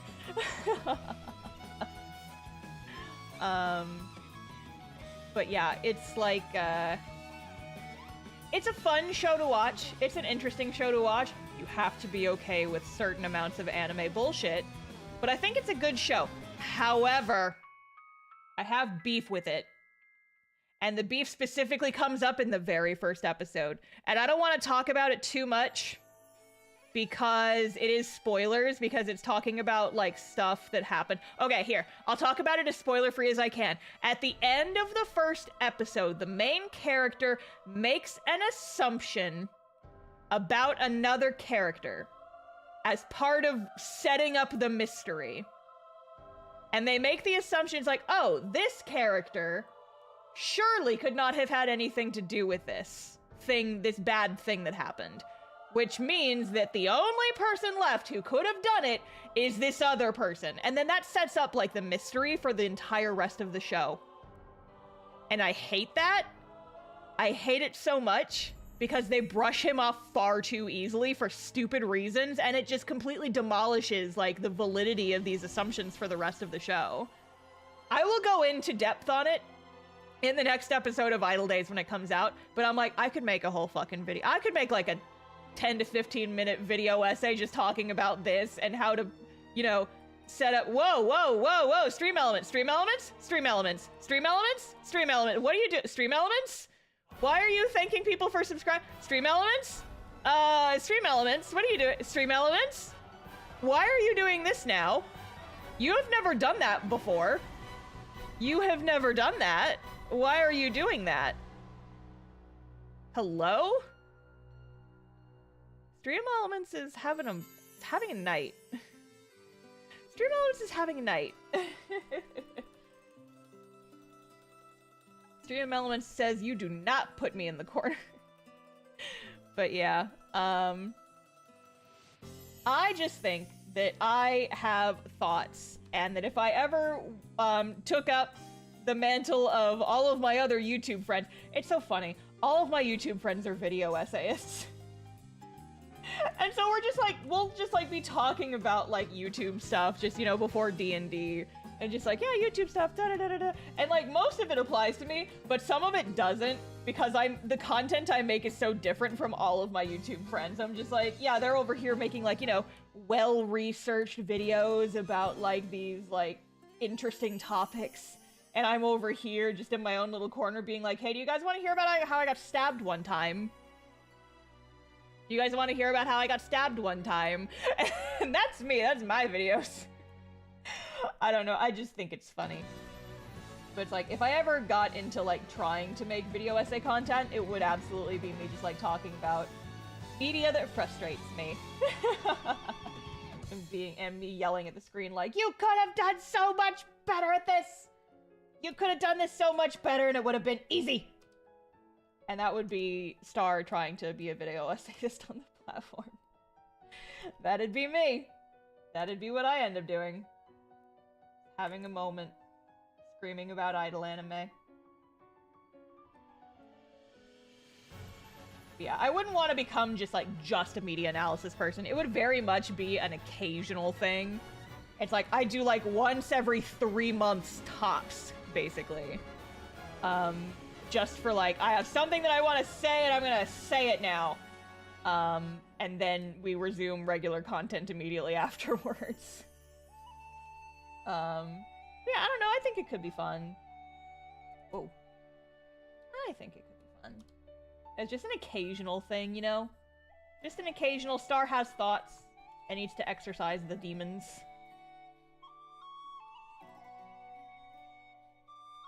Type of thing.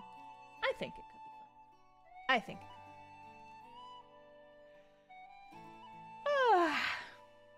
could. Alright. We have flattened the page.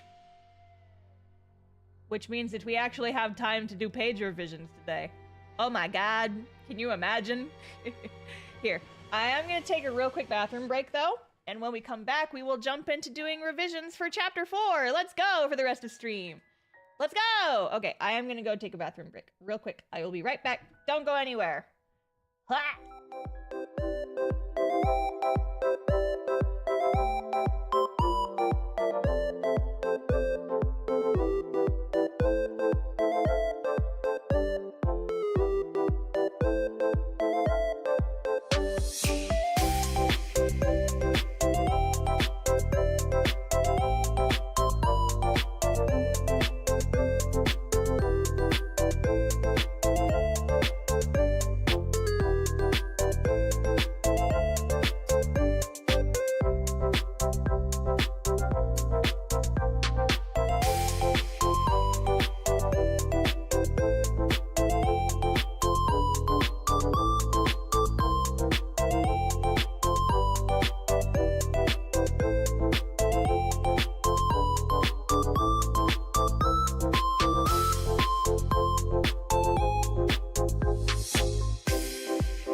Jump scare.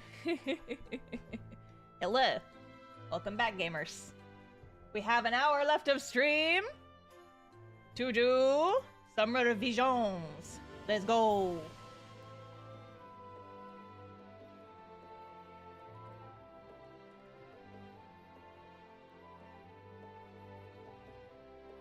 Yeah, see, we've gotten to the point. Chapter 4 is kind of where Squariana is kind of stopping. Like, you know, she still has, like, a very square jaw, but it's not nearly as angular as it was, which means that these won't really need to be redrawn at all, hardly. And I love that for me. I love it when I don't have to do a bunch of redraws. Love that for me.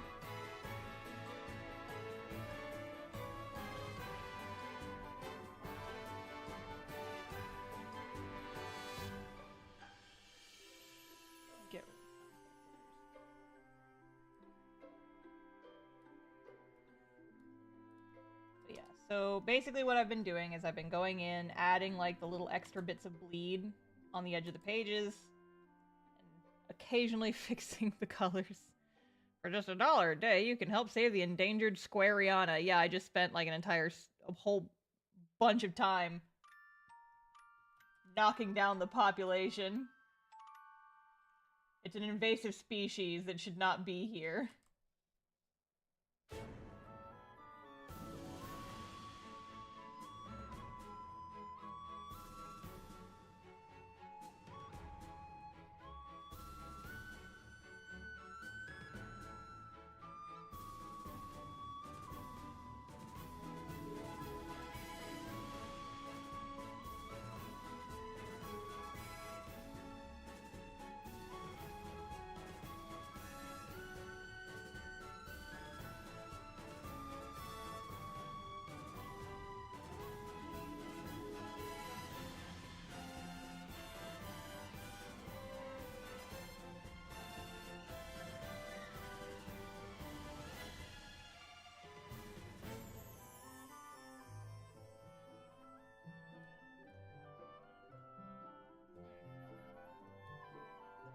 Yeah, so the revisions for these, like, they're not terribly interesting to watch, I don't think.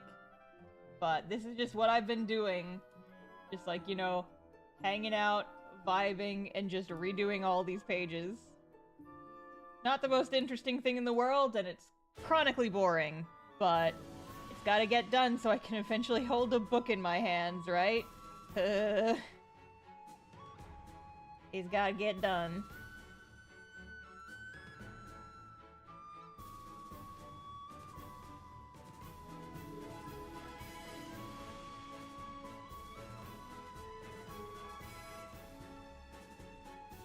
Someday, though, someday, we will have the Cast-Off Volume 1 books, and they will exist, and we will all gaze upon them, and it will be glorious. But it's gonna take a while, and I'm real nervous about the act of actually making and printing these books. I'm very scared. It's a very scary thing. It's like, and everyone's gonna be like, but Star, you printed How to Webcomic and that turned out just fine. Yes, it did, but listen. How to Webcomic was mostly text, and Cast-Off has a lot of purple, and a lot of green, and a lot of those other colors that are really hard to print. And I did this to myself. And I didn't draw the comic in CMYK, and I just get really, really nervous about doing stuff for print, because I don't know a lot about print, and it makes me nervous. But you know, eventually the books will exist regardless, and I'm just gonna scream about it.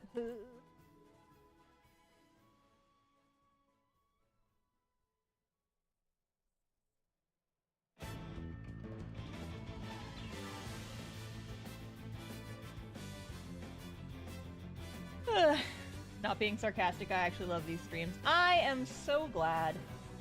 Genuinely so glad. I do my very, very best, you know? Although I will say, I was having this thought recently. I follow a lot of people on other platforms that do, like, streamer tips and stuff, and, like, talking about how to be a good streamer and how to do, like, other stuff. And part of me is, like, genuinely very glad that I didn't put all my eggs into the streamer basket. Like, I like streaming, but I'm glad it's not the only thing I do. I'm glad I found success in longer format videos, because I like being able to, like, you know, have a large body of work where I actually sound coherent and not like a total mess of a person all the time. That ADHD brain, man.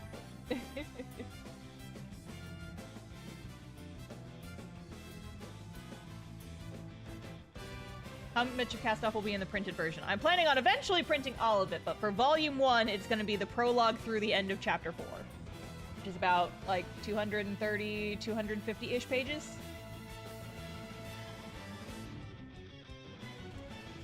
And so I'm thinking, like, 4 chapters per book, essentially.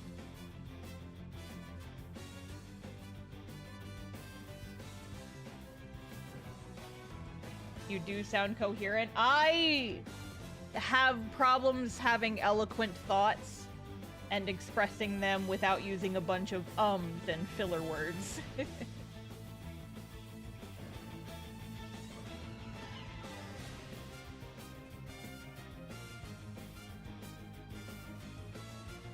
The one time I tried to do a video completely unscripted, I got really embarrassed listening back to it, because I used so many likes and ums, and I was just like, I had to re-record it in the end because I just got too embarrassed.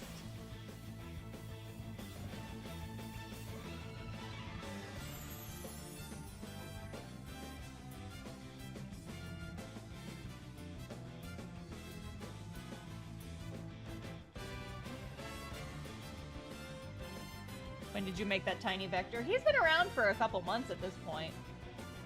I just haven't been streaming as regularly as I used to. I'm a recent addition to stream. Hello. Yes, he is. He talks. He's just a little guy, you know. Little guys doing what little guys do. Alright! 1 page. Done. Except, okay, I do probably need to add, like, outline to this. So the problem is that I'm doing these edits in Clip Studio, but the original pages were done in Photoshop, and I used a lot of layer effects. But the layer effects don't transfer from Photoshop, and so I have to kind of attempt to redo them in Clip Studio.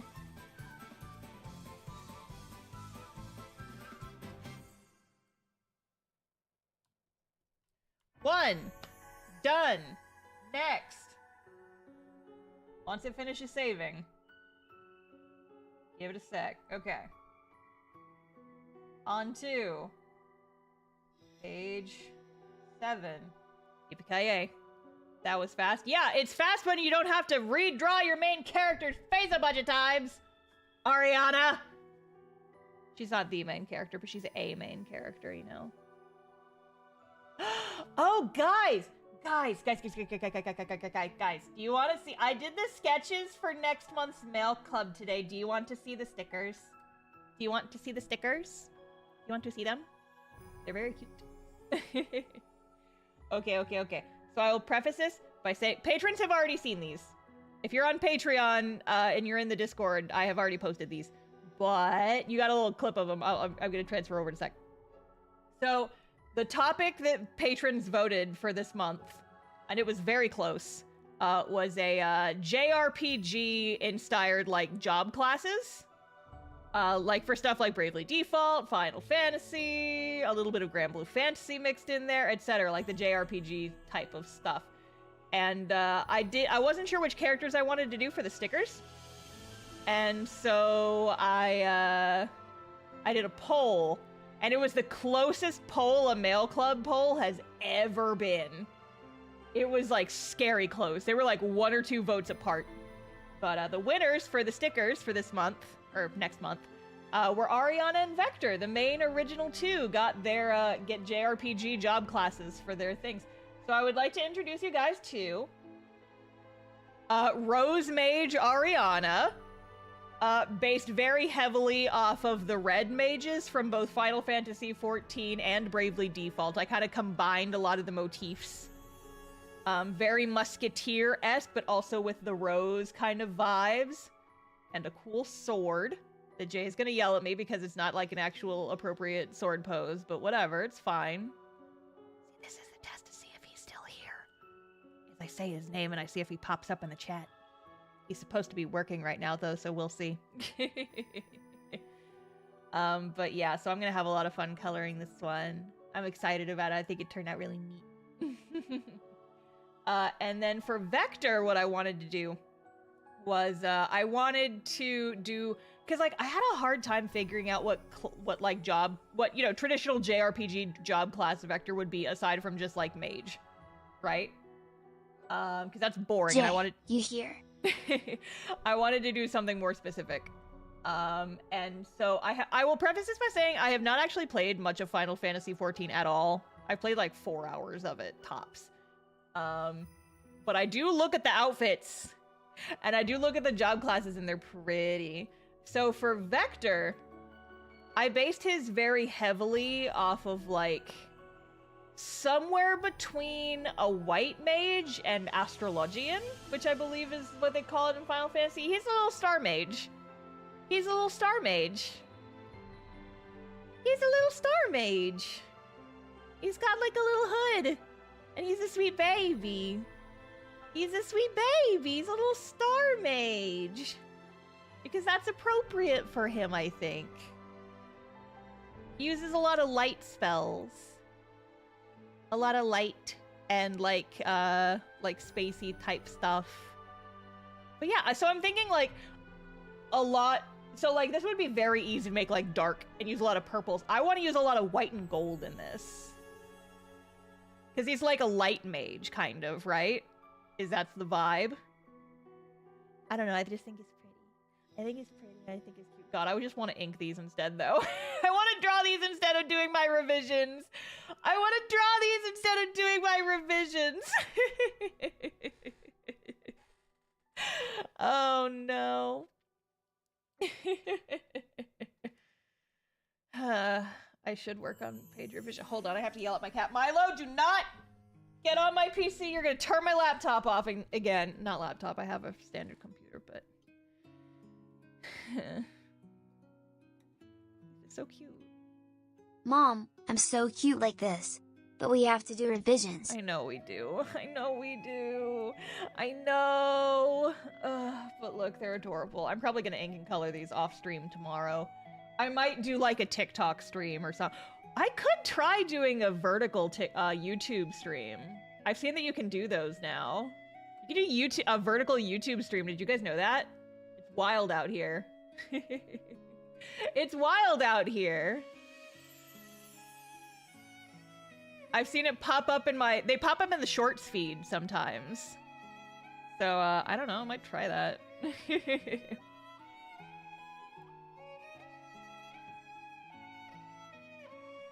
I might try that just for shits and giggles. But yeah, so those are the babies. Those are the babies. Those are gonna be the stickers for next month's mail club. If you want those stickers, don't join yet. If you want those stickers, you have to join mail club during the month of March. If you join right now, you will get this month's stickers. You will not get those stickers. Importante. If you join the mail club this month, you will get the positive affirmation stickers that I just posted the shorts of today. So if you want those stickers, you gotta join next month.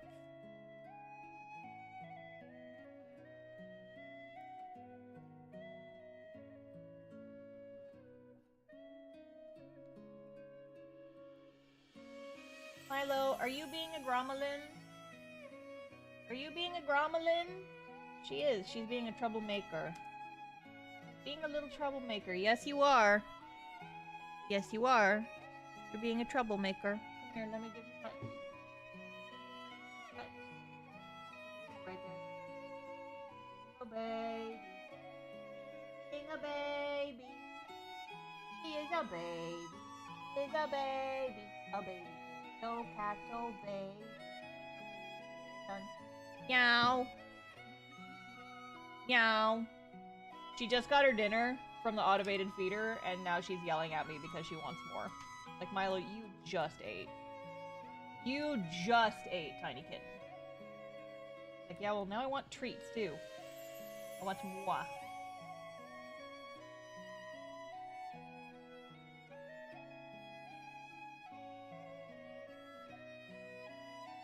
But yeah, as far as next month's mail club, I'm not sure what I'm gonna do for the print yet. I have two options, right? I could do an epic one where I have like the main characters all dressed in their little outfits doing like a cool like stanced up pose where they're all like ready for a fight because it's a Jrpg and they're being all cool and whatever. Could do that. Or I could do sort of like the January mail club where they're kind of all like little chibis. I could do that and they're just like failing miserably at fighting a slime. I don't know. I might do another flash poll if I can't decide because I think both of them are cute, or I think both of them would be interesting, but I don't know which one I want to go with. Hehehe.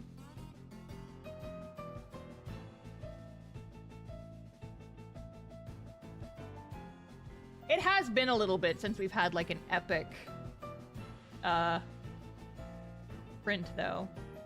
We've had silly prints for the last, like silly and or cute prints for the last several months. It's been a little bit since we've done an epic one, so maybe I should do like a more epic one. I don't know. I truly don't know.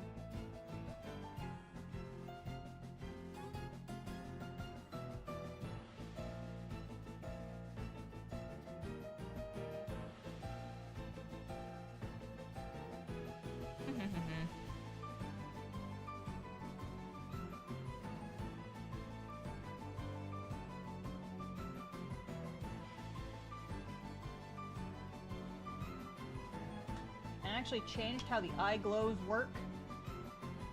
I need to change these a little bit. Oh, Milo. Oh, here she is. Hi, baby. Hi. Are you on my desk? Are you being so cute? Hello. Hello.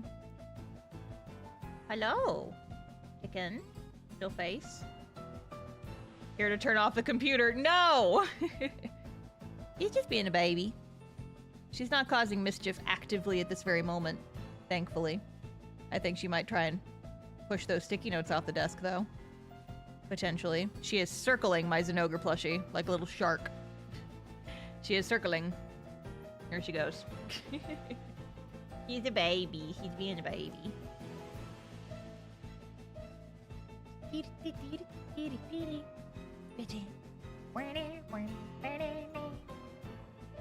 Okay. Oh, I don't actually have any bleed to fix for this one. Oh, that's nice. That'll make things easy peasy. Oh, Micah, thank you for, Micah, I don't know how to pronounce it. You should let me know in the chat. But thank you for joining the memberships. I appreciate it. Thank you. Oh, yeah, by the way, if you guys have a membership and you haven't seen, you can watch my newest video, the one that's going up next week.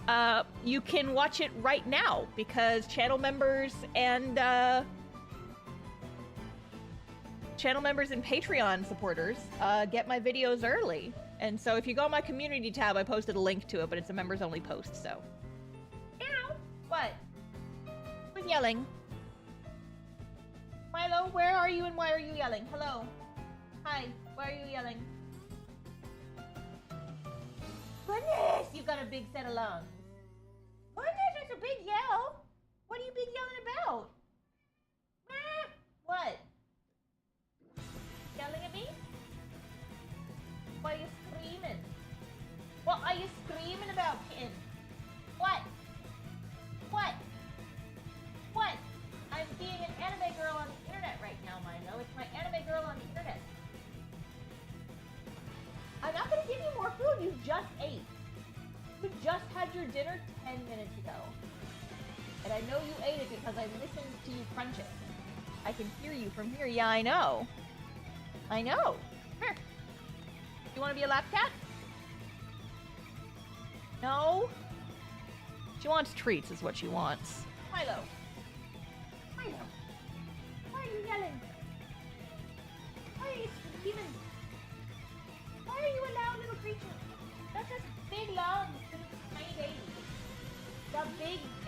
lungs, and she uses them to scream.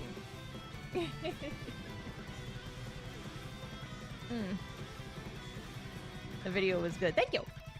Speaking of new videos, how's that different art styles video coming along? I have not started it yet. Just because I might try and do that one for next month, honestly. But like I said, the issue with that video and any other like art related videos is that I have to do the art for it separately. And any video where I have to do the art for it separately, it's gonna take longer because I have to actually do it, right?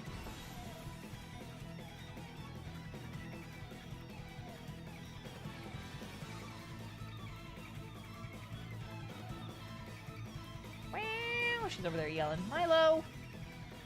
Do you need to be yelling?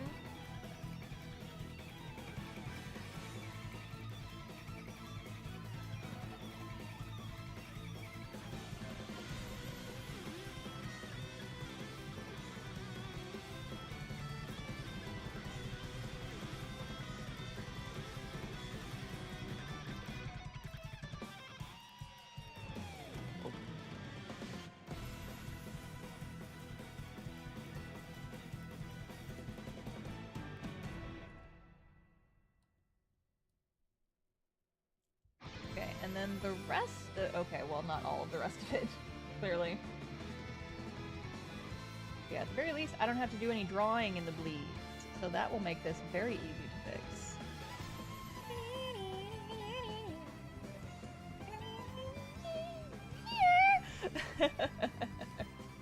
Okay, actually, these should all be good. Hi, Milo. Is she picking up on the mic for you guys? Are you guys hearing these little kitty screams? I know. What is it, babe? If you come here and let me hold you, I will give you cuddles. Come here. Come here. You don't want cuddles. You want to come. Come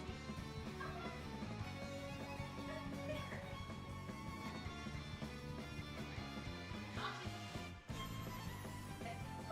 You're naughtiness, and you just had your dinner, so I'm not going to feed you anymore. I have obtained a biscuit. She is here. She is here. She is here. And she is being a baby who demands attention, but she doesn't want attention. She specifically wants food. Even though her food dispenser went off like 30 minutes ago. It goes off at 7 every single night. You just got fed. You do not need any more food. No, you don't. But you're screaming at me because I've gotten in the habit of giving you treats while I'm making dinner. And so now you think it's treat time. Because this is around the time that I usually cook dinner. Cats, am I right? Okay, these will need some adjustments though, because these go off the edge.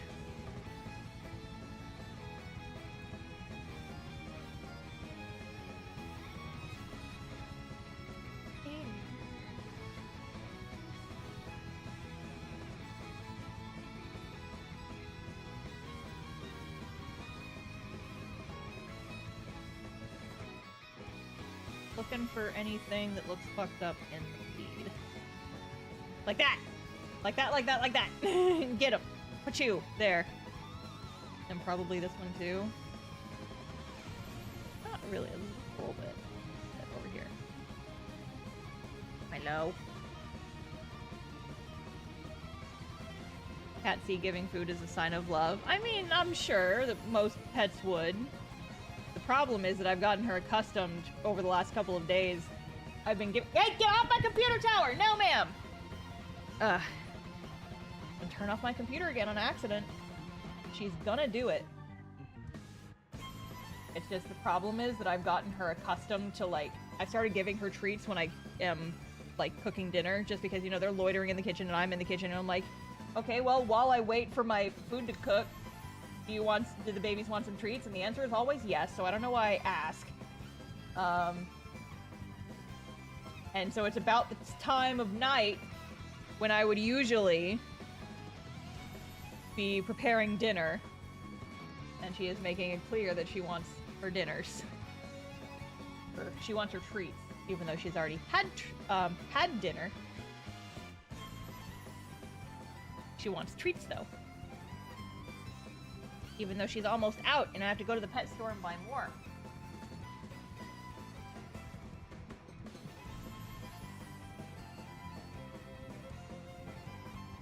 Realize I should put a little darker on there. Ariana's more in the foreground, and usually with characters in the foreground, I like to make their colors a little darker so they don't stand out so much. There.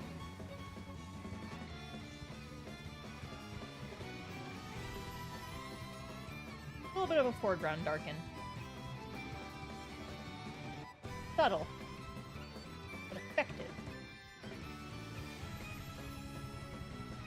Oh man, I just realized I need to fix it down here too. Beans. Beans.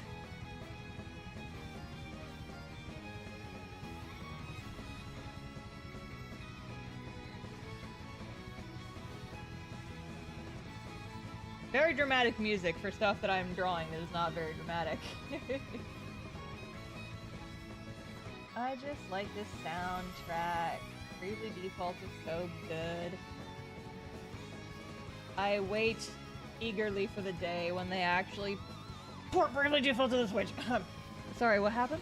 Did you guys hear something? I don't know. Listen, I'm not saying that there's a Nintendo Direct either tomorrow or in a couple of days, and that they may be announcing a Bravely Default port. I have no evidence to support this. But... I have no evidence to support this assumption, but... They might. They might.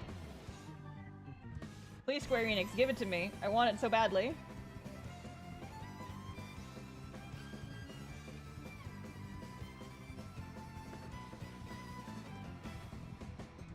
I just really, really want Wind Waker, original Bravely Default, ports for the Switch. Especially Bravely Default, but I would also get a new Wind Waker in a heartbeat. I fucking love that game. I love me some Wind Waker.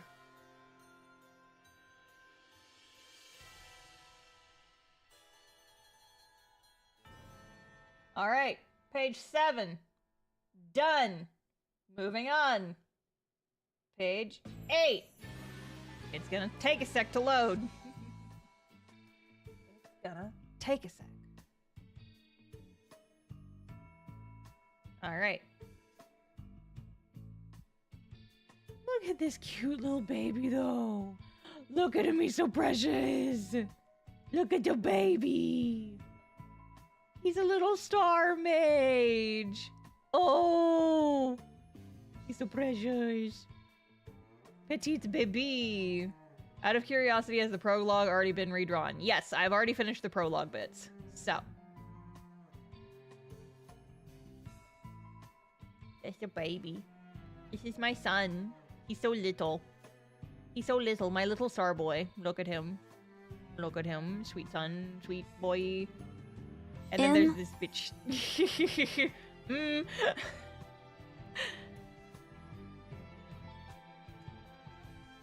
Oh, hi, Milo. Mom, I've been learning my star magic. Watch this. Pity you. Mom, revisions. I know. I know. I know. Oh, shit. Meow. Milo. Milo says meow. Milo. Can you wait 20 minutes for attention, Milo? I've only got a little bit of time left in the stream. And if you're a menace, you might turn off... Okay, so just for the record, if Milo accidentally manages to turn off my PC again, I'm just gonna end the stream because it's late enough. It's late enough. But I would love it if she didn't shut off my computer in the middle of a stream. I would love it if she did not do that. Got your tail. Yeah, I got your tail. You're a baby. Slack off, Mom. The evil beckons you. My mods are fighting with Vector as their conduit. My goodness. Ow! What? Hi. Hello, little petite biscuit. I'm not gonna give you treats right now because I'm apparently conditioning you to bother me Get you over that. You don't need to be time-tested, ready for treats. Get food when your food dispenser goes off, and you know when the food dispenser goes off, and that's food. So you don't need to be begging me for treats while I'm trying to work, tiny kitten. No, you don't. No, you don't. Oh, she's just a baby. Milo. Milo. She is just baby.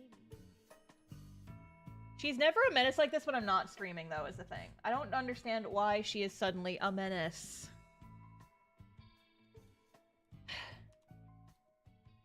La criatura. Petite little demon.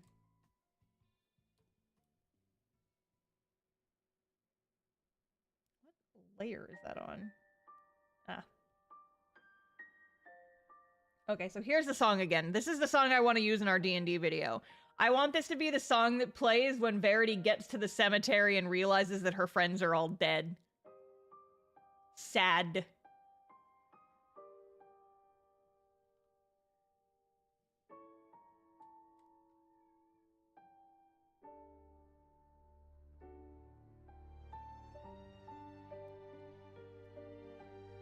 Sad.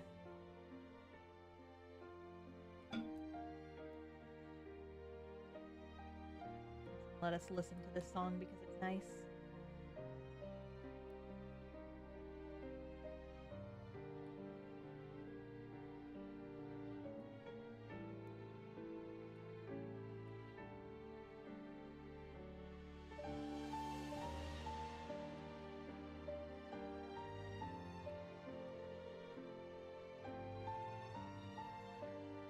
Milo, get off my computer! Oh my god, she just... Like I said, she never used to jump up on my PC like that. And now all of a sudden she's just doing it. She's gonna turn off my damn computer and I'm gonna be real upset. But she only ever tries to do it when I'm streaming. I don't understand why she's acting like this. Ugh. This is frustrating. It's like, Milo, can you just be normal?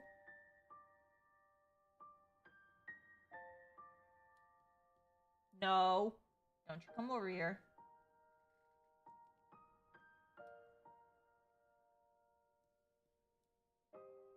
Okay, and then I think all the backgrounds, except for those.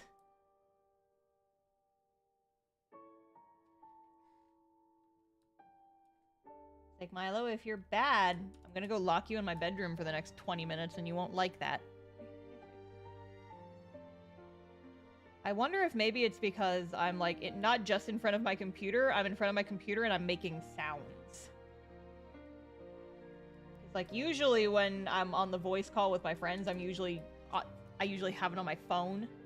She wants an escort to her dish. No, she already ate all of her food. She knows where it is. She has already eaten her dinner. Because it screams. No. What the fuck are you doing? Hey!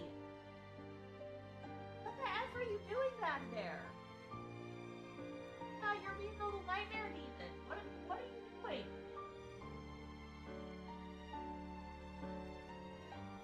Like all perked up on my windowsill, just being a weirdo.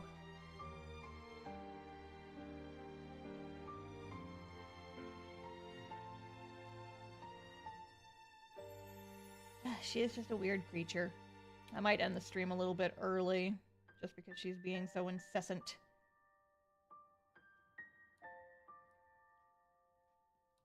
It's throwing off the vibe. You hear that, Milo? You're throwing off the vibe.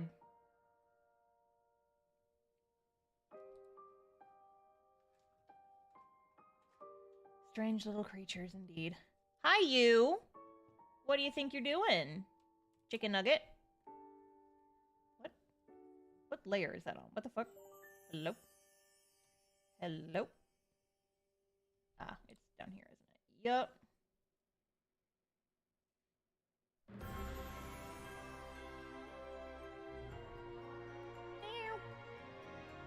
Meow. What? Why are you screaming? Por qué are that screaming? What? What? I'm sorry, you threw off the Emperor's groove. Yes, exactly. That truly is the vibe.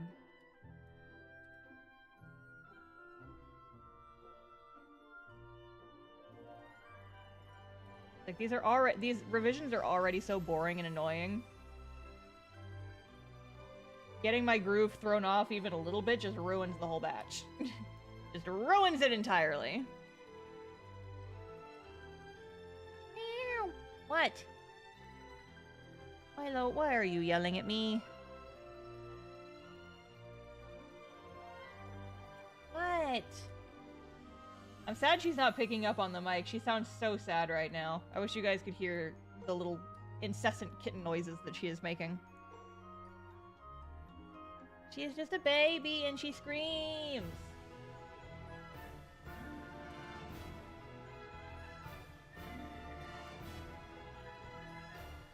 What? Why are you being baby? Why are you baby? Guys, I think I need to go take care of my cat. Stream was only gonna go for another 15 minutes anyway. I think I need to go and deal with kitten. I am actually getting hungry though too. My stomach just growled really loud. But yeah, I think I'm gonna go ahead and call it there for the day. Hi! Hi! Hello, tiny baby. Hello, I give you pets. But yes, so next stream will be on Wednesday. We're gonna be playing more, I almost said Bravely Default, God I wish. We are gonna be playing some more Ghost Trick. I think we're about halfway through the game at this point, so I think 2 more streams it will be finished. So, I'm gonna go ahead and call it there for the night. Thank you guys for coming. Yeah, we have to go play more Dead Ass Up. But yes, I will see you guys next time. Thank you, Elf. Thank you guys for coming. Fare thee well, friends. Goodbye.